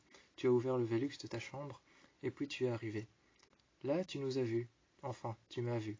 Tu m'as vu près de la piscine sur une chaise, les jambes croisées, en train de parler à une femme, les cheveux châtains et ondulés.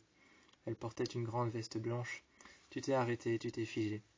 Tu as regardé cette femme. Cette femme t'a tendu son bras pour pouvoir te serrer la main. Tu es resté figé avant de prendre sa main et de lui serrer la main. Tu savais évidemment que c'était un médecin.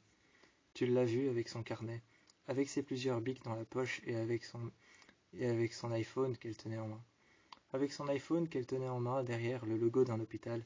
Tu l'as vu et tu avais voulu lui poser un tas de questions. Comme par exemple, qu'est-ce que vous faites chez moi? De quoi vous parlez? Qu'est-ce que vous dites à mon copain? Je t'ai regardé et je t'ai fait un signe de la tête. Tout de suite, tu avais compris que ce signe voulait dire non, retiens-toi, abstiens-toi, ne dis pas ça. Tu t'es assis et tu as croisé les jambes, tu avais l'air très fâché, tendu, même énervé. Tu as gardé un regard qui n'a pas bougé pendant toute la conversation. La jeune femme nous a montré plusieurs formulaires. Tu les lisais et tu les regardais. Je savais que dans tes yeux, tu étais en train de penser encore de la lecture. C'était un centre, c'était une sorte de site dans lequel les gens étaient pris en charge par des médecins. Les gens comme vous qui ont une difficulté qui ne s'est jamais guérie, comme par exemple une fracture ou alors une douleur. Il y a des personnes qui sont là-bas pour une douleur à l'estomac. Il y a des personnes qui sont là-bas pour une douleur à la tête. Il y a des personnes qui sont là-bas pour une maladie tout simplement.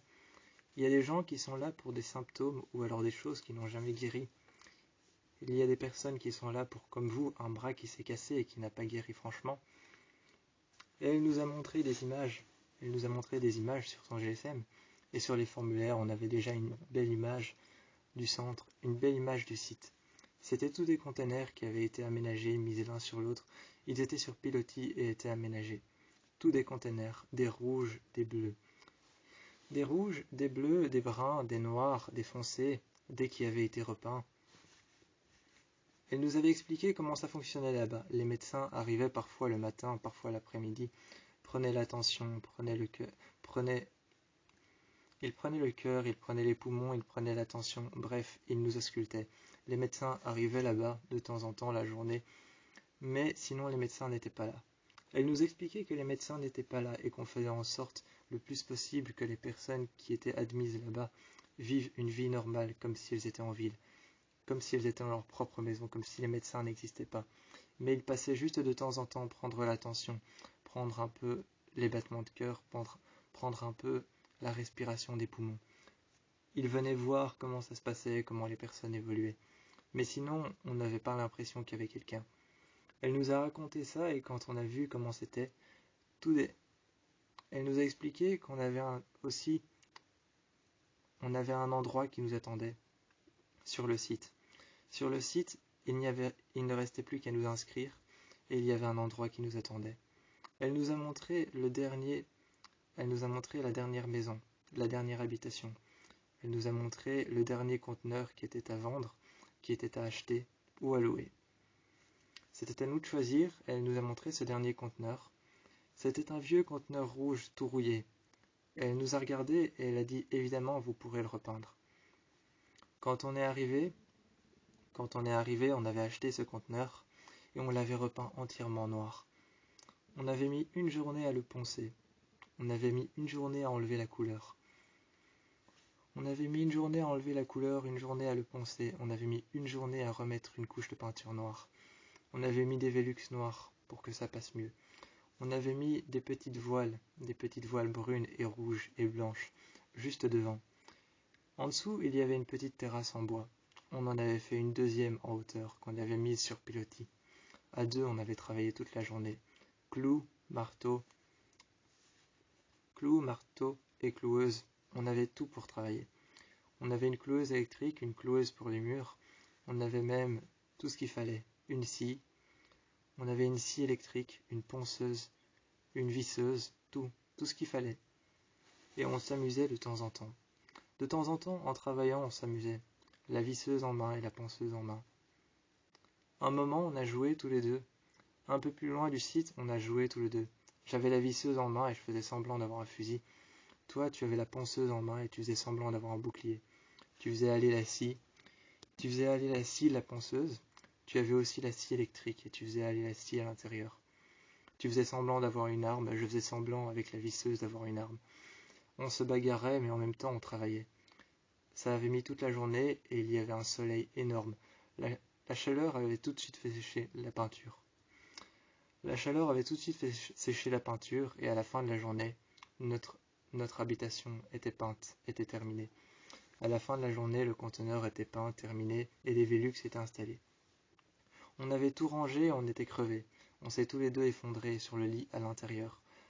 Même pas le temps de fermer les rideaux, le lendemain on s'est réveillé éclairé par la lumière du soleil qui frappait contre les vitres. Le soir, on était sur la terrasse et tu avais tapé le nom du site.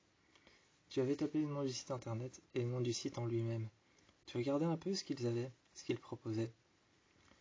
Tu étais à la table et tu me disais « C'est dingue le nombre de soins qu'ils proposent, c'est dingue le nombre d'activités qu'ils proposent.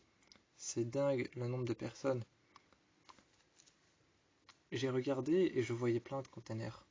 En face de chez nous, il y avait un container rouge, rouge très foncé, avec des voiles blanches. Juste à côté, il y en avait un brun. Au-dessus, il y en avait un noir. Je t'ai appelé et j'avais un verre d'eau en main. En réalité, c'était un verre de vin. C'était un verre de vin en réalité, mais je l'avais rempli d'eau. Je m'étais installé à la terrasse et je t'ai appelé et j'ai dit: tu penses que c'est une ou plusieurs maisons, la maison qui est là? Tu es arrivé à côté de moi et tu as laissé le PC ouvert. Tu as dit laquelle? Tu t'es un peu installé comme moi. Tu t'es appuyé sur le rebord de la terrasse, et tu as dit laquelle? Moi j'ai dit celle-là en face, juste à côté du rouge. Celle où il y a un container qui est brun et un autre qui est noir au-dessus. Tu penses que c'est une ou deux maisons? Tu m'as regardé et tu as dit: bah on va demander. Et j'ai vu que tu t'es laissé glisser à la poutre en passant par la fenêtre. Tu as glissé et je t'ai vu partir. Moi sur la terrasse, je t'ai appelé et j'ai dit: non, reviens, non. Tu t'es retourné et tu as dit: fais pas ta chochotte, allez, viens. Finalement, je t'ai suivi. J'ai fait comme toi, j'ai sauté. J'ai lâché mon verre, je l'ai mis par terre. J'ai sauté et on est allé frapper. Tu m'as regardé et tu as dit: allez, frappe. J'ai dit: non, toi tu frappes, c'est ton idée. Ensuite tu m'as regardé et tu as dit: non, toi tu frappes, c'est toi qui t'es posé la question. On s'est regardé l'un l'autre et on a dit: non, toi tu frappes, non, toi, non, allez, vas-y, toi. Finalement j'ai dit: bon, on va pas s'engueuler pour une poignée de porte, allez, frappe. Je t'ai vu lever la main, hésiter pendant 5 minutes, et j'ai appuyé sur ta main, j'ai frappé ta main, qui a finalement frappé et heurté la porte. Je t'ai regardé et j'ai dit: bah voilà, t'as frappé. On est rentré, ils sont venus nous ouvrir, c'était un couple. Ils nous ont accueillis à l'intérieur. On s'est assis sur un fauteuil, un vieux fauteuil en tissu. C'était un fauteuil en tissu brodé avec plein de... C'était un tissu brodé avec plein de perles blanches. Et finalement, quand je me suis assis dessus, quand je me suis assis sur ce fauteuil, la dame m'a regardé et a dit: non, ce ne sont pas des perles, regardez plus près. Et j'ai regardé plus près et j'ai pris le tissu en main. C'était un tissu brun avec des perles blanches qui étaient brodées, mais ce n'étaient pas des perles, c'était des coquillages. Des petits coquillages de mer blancs qui avaient été brodés sur du fil noir. Elle m'a regardé. C'était un grand matelas. C'était un grand matelas qui avait été plié en deux. Elle m'avait raconté que ce fauteuil, elle l'avait fabriqué elle-même. Elle avait pris 2 matelas qu'elle avait coupés en deux à la scie électrique. Elle les avait cousus et en avait fait une sorte de fauteuil sur lesquels elle avait mis plein de tissus différents. Il y avait un tissu vert et bleu. Il y avait un tissu vert, bleu, jaune et rouge. Il y avait plein de tissus différents, des chutes de tissus. Il y en avait une rouge, orange ocre, rouge, orange et orange foncé. Il y en avait une autre avec des chutes de tissus de plein de couleurs. Il y avait des tracés et des boucles. Il y avait des fleurs. Il y avait des fleurs, des tracés et des boucles qui avaient été brodées à la main sur une chute de tissu qui était rouge. Les fleurs étaient bleues. Elles étaient jaunes. Elles étaient mauve foncé. Elles étaient blanches et claires. Il y avait de petites fleurs blanches, de petits bourgeons, des grandes fleurs bleues et des petites fleurs rouges. C'était un tissu magnifique posé sur le côté. Il y avait des coussins noirs, des coussins oranges et des coussins rouges, de toutes les couleurs.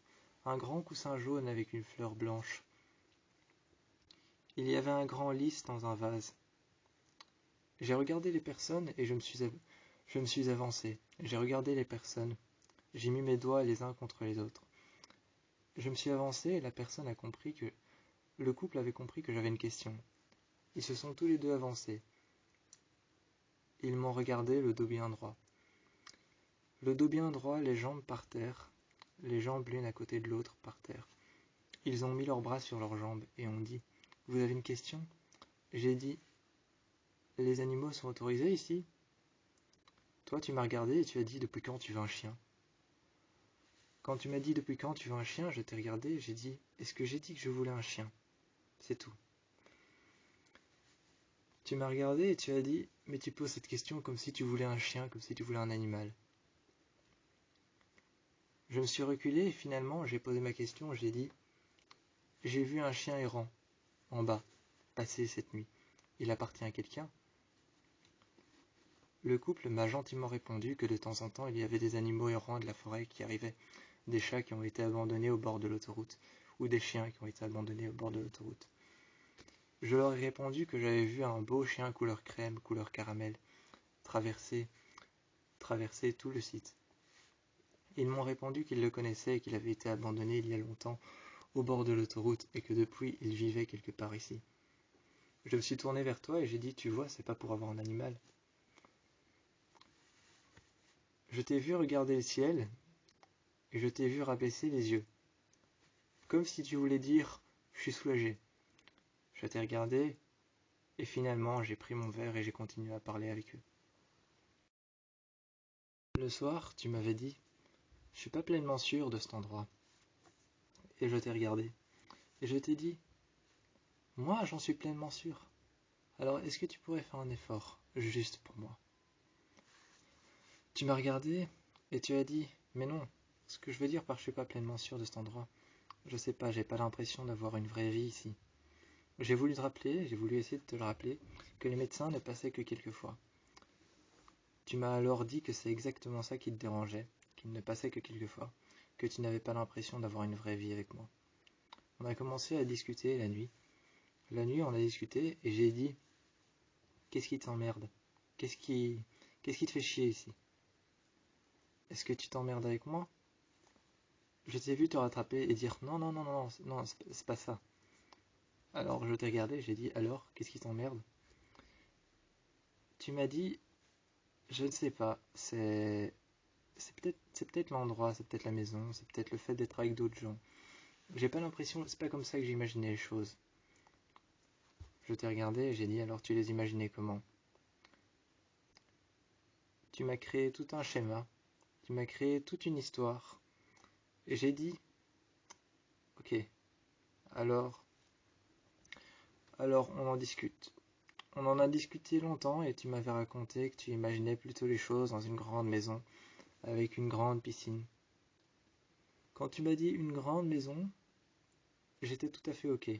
Quand tu as dit une grande piscine, la seule chose que j'avais envie de répondre, et c'était super pour me rappeler ce qui s'est passé, tu m'as regardé et tu as dit non, c'est pas ce que j'ai voulu dire. On a parlé plusieurs fois de ça et j'ai essayé plusieurs fois de te dire que les médecins n'étaient pas là souvent. Mais toi, ce que tu voulais, c'était une grande maison, une grande piscine, un grand terrain. Je t'ai regardé et j'ai dit, tu sais que les choses comme ça n'existe que dans les films. Ça n'existe nulle part ailleurs. Tu m'as regardé et finalement tu t'es avancé. Tu as croisé les jambes et tu as dit, moi je me plais ici, tu pourrais pas faire un effort pour que toi tu te plaises ici aussi. Tu m'as raconté que tu voulais être seul avec moi. Tu m'as raconté, je veux être seul avec toi. Je veux pouvoir être seul, tranquille. J'ai pas envie de voisins qui nous invitent tous les soirs. J'ai pas envie d'être dans un site avec d'autres personnes. J'ai pas envie de vivre dans une mini-boîte. J'ai regardé partout autour de nous. J'ai regardé partout autour de nous. J'ai balayé la pièce de fond en comble, dans les moindres détails. Dans les moindres détails, dans les moindres coins, dans les moindres recoins, j'ai balayé la pièce. Et j'ai regardé tout le conteneur. Même le lit sur lequel on était, qui était défait. Je t'ai regardé et j'ai dit, c'est pas une boîte, c'est une maison. Tu as vu l'expression de mon visage, un peu triste, comme si tu étais en train de découdre et de défaire tout mon rêve. Tu m'as regardé et tu as dit, oui bon, c'est un conteneur. C'est la même chose, un conteneur, c'est une sorte de boîte énorme dans laquelle on peut se mettre. Je t'ai regardé et j'ai dit, mais non, non, ça c'est une maison. J'ai essayé de te rappeler le jour où on l'a fabriqué, le jour où on l'a peint en noir. J'ai essayé de te rappeler le jour où on a fait la terrasse à deux. J'ai essayé de te rappeler ce jour-là. Et tu m'as dit, oui, c'était formidable, c'était génial. C'était une journée magique. Ensuite, je t'ai regardé, je me suis assis normalement, j'ai décroisé les jambes et j'ai dit « Mais alors pourquoi tu veux partir si c'était une journée magique quand on l'a fabriqué? Et pourquoi tu veux partir si moi ça me plaît? Pourquoi est-ce que tu veux te casser ?» Tu t'es avancé et tu as dit « Je ne sais pas, ça me plaît pas l'idée d'avoir des voisins. Ça me plaît pas l'idée d'avoir des gens qui font toujours des festivités. Ça me plaît pas cette idée d'être entouré de médecins qui viennent nous voir. Et même si c'est que le matin et qu'ils viennent pas souvent. » Je me suis un peu reculé et je me suis mis près du feu, comme si j'étais en train de râler. Comme si j'étais triste, je me suis mis près du feu et j'ai dit « Oui, mais ils viennent pas tout le temps, presque jamais d'ailleurs. » Tu t'es mis près de moi, près de la chaleur, et tu as dit « Oui, mais moi j'ai l'impression qu'ils sont tout le temps là. » Je me suis un peu énervé et j'ai dit « Donc en fait, ce que tu es en train de me dire, c'est que tu me veux pour toi tout seul. » T'es parti, tu t'es mis face à la fenêtre et tu as dit « Non, ce que je veux, c'est pas un endroit comme ça, c'est une maison. » Je t'ai regardé et j'ai dit « Mais c'est une maison. » Finalement, nous sommes restés assis par terre. J'ai commencé à hurler.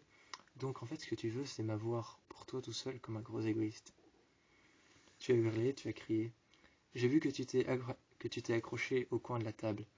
Tu t'es accroché au coin de la table et tu as dit non, c'est pas ce que je veux. Ce que je veux, c'est pas un endroit comme celui-ci. Ce que je veux, c'est un endroit où on peut vivre et habiter.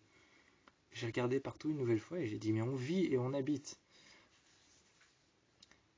Tu as regardé par la fenêtre, tu es allé dehors et tu m'as pris par la main et tu as dit oui, mais avec d'autres personnes.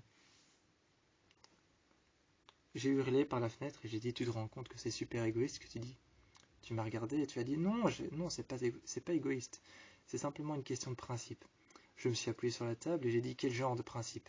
J'ai croisé les jambes, je me suis assis sur la chaise. Tu m'as dit relève-toi, on parle. J'ai dit non et je t'ai regardé.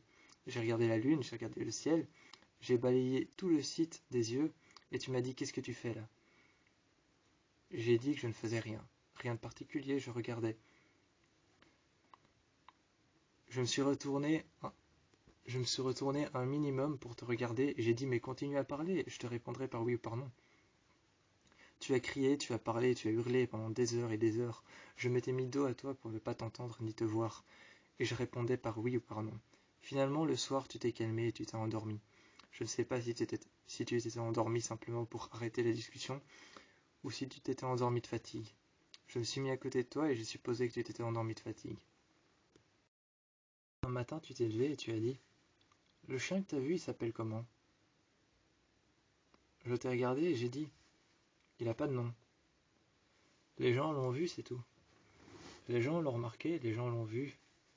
Ils l'ont entendu marcher, ils l'ont entendu gratter à leur porte la nuit tard.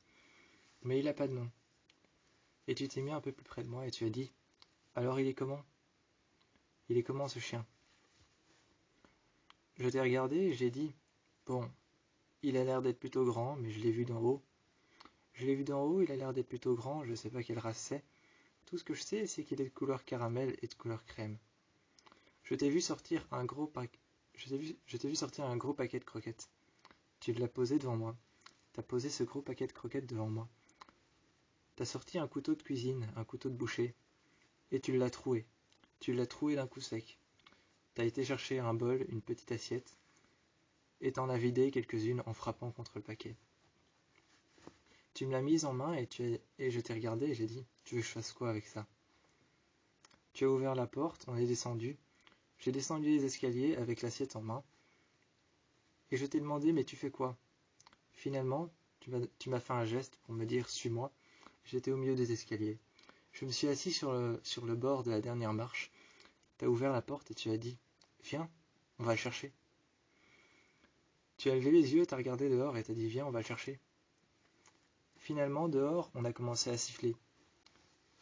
On a de nouveau frappé à la porte des gens qui nous avaient invités la dernière fois. C'était la femme qui venait d'ouvrir. J'ai vu à l'intérieur que son mari était en train de dormir sur le fauteuil. Elle nous a répondu « Oui, qu'est-ce que je peux faire ?» Elle nous a vus avec des croquettes. Et elle a dit « Ah, vous cherchez le chien ?» Je t'ai vu répondre « Oui, on cherche le chien. Où est-ce qu'il pourrait aller ?» Elle a pointé du doigt le fond du site. Et elle a dit « Généralement, il va dans la forêt tout au fond. » Pointant du doigt une forêt très sombre. On a regardé tous les deux cette forêt et le fond du site, qui s'étendait sur de longs hectares. Sur de longs hectares, il y avait peut-être 60 hectares. On a regardé tout le site, et finalement on est allé dans cette forêt. On a marché longtemps sur un long sentier sur lequel il n'y avait rien. On a marché sur ce long sentier sur lequel il n'y avait rien. On est arrivé devant la forêt, et finalement, moi je n'arrêtais pas de secouer les croquettes que j'avais dans un bol, et je l'appelais en sifflant. Toi, derrière moi, à un moment, tu t'es arrêté, et tu as dit, tu peux arrêter de siffler? Finalement, j'ai mis mes deux doigts en bouche, et j'ai sifflé. J'ai mis mes deux doigts de la main gauche et de la main droite en bouche, et j'ai sifflé très fort, et puis je l'ai appelé en hurlant. Tu m'as regardé et t'as dit, t'es vraiment un connard. J'ai sifflé et j'ai continué à siffler. Toi, ça t'énervait et tu disais, arrête de siffler, s'il te plaît, arrête, par pitié. Un moment, tu t'es arrêté et t'as dit, par pitié, arrête de siffler. Finalement, j'ai dit, bon, ça va, ok, d'accord, j'arrête. J'ai continué à marcher derrière toi, et ce que j'ai fait, c'est que j'ai commencé à frapper les mains. J'ai frappé des mains, j'ai claqué des doigts, et tu m'as regardé et t'as dit, c'est encore pire.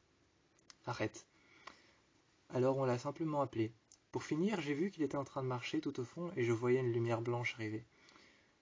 Je voyais une sorte de petite tache blanche, une sorte de petite lumière blanche au fond de la forêt, qui arrivait. Il était arrivé et je ne savais pas ce qu'il avait en main. Quand il est arrivé, il avait en main une lampe de poche qu'il avait trouvée. Elle fonctionnait peut-être parce que l'une de ses dents appuyait sur l'interrupteur. Peut-être que l'une de ses crocs, l'une de ses canines appuyait sur l'interrupteur, c'est pour ça qu'elle fonctionnait. Il me l'a déposée à mes pieds et je l'ai prise et j'ai dit, c'est une lampe de poche? C'est une torche? Tu t'es mis accroupi devant lui et j'ai vu que tu l'as caressé. Tu l'as caressé derrière les oreilles, tu lui as caressé le torse, le corps. J'ai vu que tu lui faisais des caresses le long du corps, le long de la queue, le long du corps. Tu lui faisais des caresses. Et tu lui as demandé quel est ton petit nom. Tu t'es mis à genoux devant lui. À genoux devant lui, tu as dit quel est ton petit nom. En position du chevalier, tu t'es appuyé sur ta jambe et tu t'es relevé. Finalement, tu as essayé de claquer les doigts et il ne t'a pas suivi. Moi, j'ai claqué les doigts et il m'a suivi. Tu m'as regardé et tu m'as simplement dit, bon, bah ramène-le si t'as envie. Je suis parti et j'ai ramené le chien avec nous. Le chien m'a suivi. Ce qu'il fallait que je fasse pour qu'il me suive, c'est marcher et claquer des doigts. Toutes les demi-heures, je claquais des doigts. Toi, tu étais parti de l'autre côté parce que tu m'avais dit, je sais que si je vais marcher avec toi, ça va m'insupporter. Alors tu es parti. Je t'ai vu faire le tour de 2-3 personnes. 2-3 personnes qui habitaient dans les grands conteneurs. Tu as fait le tour de 2-3 personnes. Tu as fait le tour de 2 personnes qui étaient sur un banc. Et tu as fait le tour d'une personne qui était assise avec une autre personne par terre, dans le noir, et qui était en train de parler. C'était 2 jeunes. Il y avait un jeune qui avait une sorte de petit tatouage sur l'épaule. Je n'ai pas eu le temps de voir ce que c'est parce qu'il fallait être noir, mais il y avait un garçon avec des cheveux noirs, coiffés vers l'arrière. Lui, il avait un petit tatouage sur l'épaule, et la jeune femme avait un tatouage sur la nuque, juste sur le cou. Quand j'ai remarqué qu'elle avait une tache un peu plus sombre sur le cou, je me suis dit c'est un tatouage, mais j'ai quand même pensé que ça avait dû lui faire mal. Tu as contourné ces personnes, et puis tu es arrivé, et tu as contourné quelques habitations, quelques conteneurs. Tu es même passé en dessous d'une habitation qui n'était même pas la nôtre. Tu as frappé à la porte pour dire bonsoir. Ils ont fermé la porte et t'ont dit bonsoir. Ensuite, tu es arrivé, et le chien était derrière moi, assis, sur le fauteuil. Tu es rentré et tu as dit par contre non, ça non, pas sur le fauteuil. J'ai claqué des doigts et j'ai montré le sol. Il est tout de suite descendu et est venu se mettre à côté de moi. On a fermé la porte, tu t'es installé à côté de moi et t'as dit « Alors, maintenant qu'on l'a, tu veux l'appeler comment ?» Je l'ai regardé et j'ai dit « Je sais pas. On peut pas l'appeler café. On peut pas l'appeler crème. On peut pas l'appeler caramel. » Tu m'as regardé et t'as dit « Pourquoi pas, c'est des noms sympas. » Je t'ai regardé et j'ai dit « Sérieux, c'est tellement basique. » Ensuite, j'ai dit « Bon, on fait quoi alors ?» On est tous les deux allés dormir et on a réfléchi. Finalement, tu m'as dit Bon, demain matin, quand tu le verras sûrement te réveiller en te léchant le visage, tu lui trouveras un nom. » J'ai rigolé sur le moment et je me suis endormi. J'ai dit, bon, on va dormir. Bonne idée. Finalement, on s'est endormi et demain matin, on a réfléchi. Le lendemain matin, on a réfléchi. Quand je me suis levé, réveillé par ses aboiements et réveillé parce qu'il me léchait le visage, je me suis assis et je l'ai caressé. Je l'ai caressé les oreilles, je lui ai caressé le visage. Pour rigoler, je lui ai pris le museau et j'ai fermé ma main dessus, comme si je l'empêchais d'aboyer. Comme si je l'empêchais d'aboyer, je lui ai pris le museau et j'ai commencé à bouger son visage par le museau. Je savais que les chiens aimaient pas ça, mais c'était pour le taquiner. Et je lui ai dit, je sais pas comment t'appeler vraiment. Alors ce que je faisais, c'est que j'allais lui chercher un nom en attendant. Finalement, j'ai pris mon GSM et j'ai scrollé. J'ai regardé des photos de chiens un peu identiques. Et finalement, j'ai tapé sur internet nom de chien. C'était tout aussi basique, mais on allait l'appeler Max. Alors c'était fait, il s'appelait Max et allait rester avec moi. Je me suis endormi après quelques heures sur le fauteuil et il s'est installé sur moi. J'ai senti quelque chose de lourd s'installer sur moi. Au début, je pensais que ça allait être toi qui s'était mis contre moi. Mais c'était le chien qui s'était posé sur mes jambes. Je me suis relevé, un petit peu pour le voir, je me suis mis sur mes genoux. Je me suis mis sur mes coudes. Ensuite, je me suis mis sur mes genoux sur le fauteuil, après qu'il soit parti. Et je l'ai regardé, assis par terre. Je me suis mis sur mes genoux sur le fauteuil, et puis je me suis allongé encore une fois. Je me suis mis sur les coudes, et il est revenu sur moi, et s'est couché. Puis je me suis redressé, je me suis remis sur les coudes, puis sur les genoux. Et j'ai vu qu'à chaque fois que je me remettais sur les coudes, il venait se mettre sur moi. Quand je me mettais sur les genoux, il partait. Je me redressais, il partait et s'asseyait. Il s'asseyait devant moi et me regardait. Et puis il attendait que je me réallonge. Je me réallongeais, assis sur les coudes, et il venait se mettre sur moi. Et c'était comme ça, et je jouais avec lui. Ce jour-là, j'ai joué avec lui. Je m'allongeais, je me mettais sur les coudes, et il venait se mettre sur moi. Il me léchait le visage, ou alors me mordillait les cheveux. Il me mordillait les cheveux, ou alors même de temps en temps me mordillait le cou. Il me mordillait les épaules, me mordillait le cou, me mordillait de temps en temps la nuque, mais pas très fort. Il savait que c'était des zones sensibles. Et alors, il s'est mis juste en face de moi. Et je me suis assis. Je lui ai juste dit bon chien. Ensuite, j'ai vraiment été dormir. Et il s'est mis à côté de moi. Il n'y avait pas de transat, juste un rebord de coussin. Alors à un moment, je t'ai dit, regarde bien. Toi, tu étais dans l'eau, tu étais dans une cuve d'eau qu'il y avait. Tu étais dans une cuve d'eau qu'il y avait sur le côté. Je t'ai vu accoudé contre le bord. Et j'ai dit, regarde de la cuve d'eau ce qu'il va faire. Et j'ai dit, Max, tu te souviens de l'exercice? Je l'ai caressé en dessous des oreilles. Je lui ai tenu le museau et j'ai bougé sa gueule. J'ai bougé sa gueule en tenant sa gueule et en tenant son museau. Je lui ai bougé la tête et j'ai dit, tu te souviens de l'exercice? Même s'il aimait pas ça, c'était pour le taquiner. Ensuite, je lui ai caressé en dessous des oreilles et je lui ai caressé sous le visage. Je lui ai caressé son visage, je lui ai caressé sous le visage, sous son museau, et je lui ai dit, tu te souviens de l'exercice? On va montrer l'exercice. J'ai claqué des doigts et je lui ai montré le sol, et il s'est assis. Je me suis alors mis sur les coudes, et il s'est mis sur moi. Et j'ai dit, regarde maintenant, regarde-moi. Je me suis mis sur mes genoux, je me suis mis à genoux sur le sol, sur une sorte de bord où il n'y avait que des coussins. Et il s'est mis par terre devant moi. Ensuite, je me suis remis sur les coudes, et il s'est mis sur moi. Je me suis de nouveau mis, encore une fois, sur les genoux. Je me suis de nouveau mis une fois sur les genoux, et il s'est mis par terre. Il a attendu, et puis j'ai claqué des doigts et je lui ai montré lui.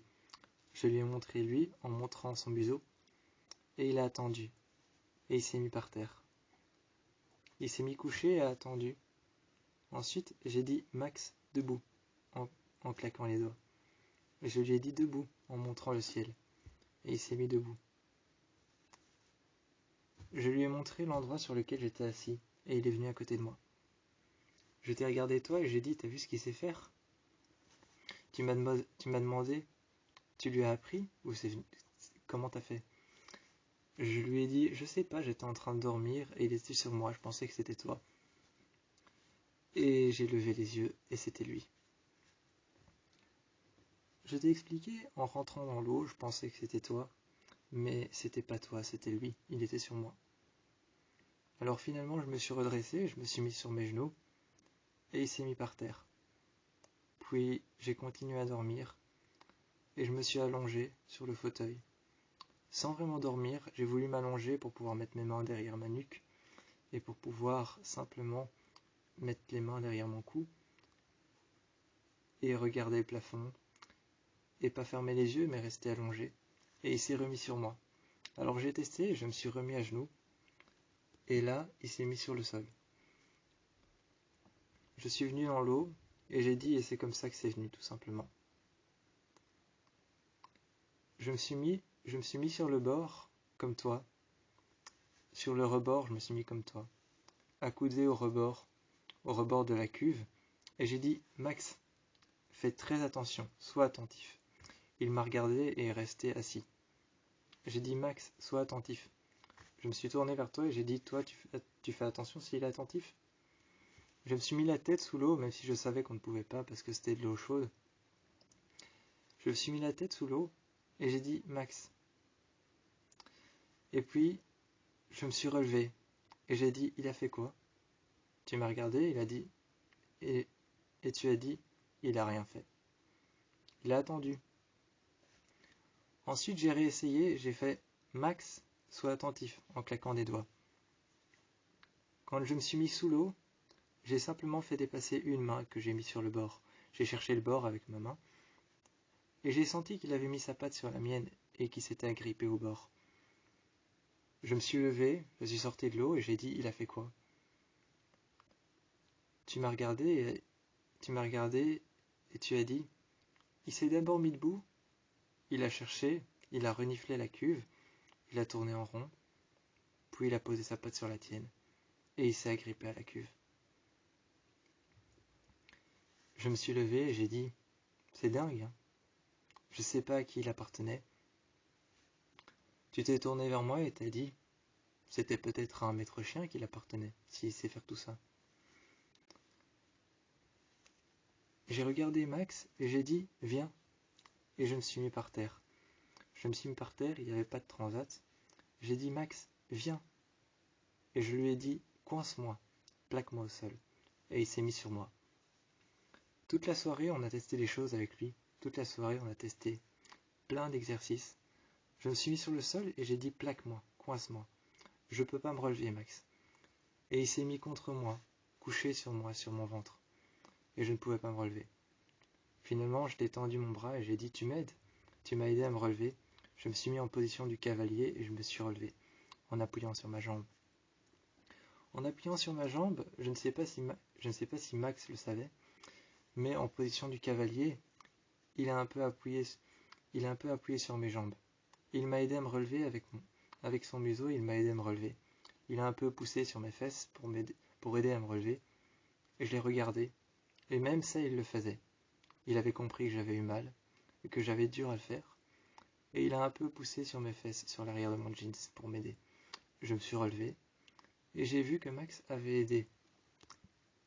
On est rentré, et tard le soir, j'ai fermé la porte, et j'ai regardé les cuves d'eau, tard le soir. Elles étaient éteintes, et il y avait quelqu'un qui passait et qui éteignait les lampes, et qui fermait les cuves d'eau en mettant un voile au-dessus.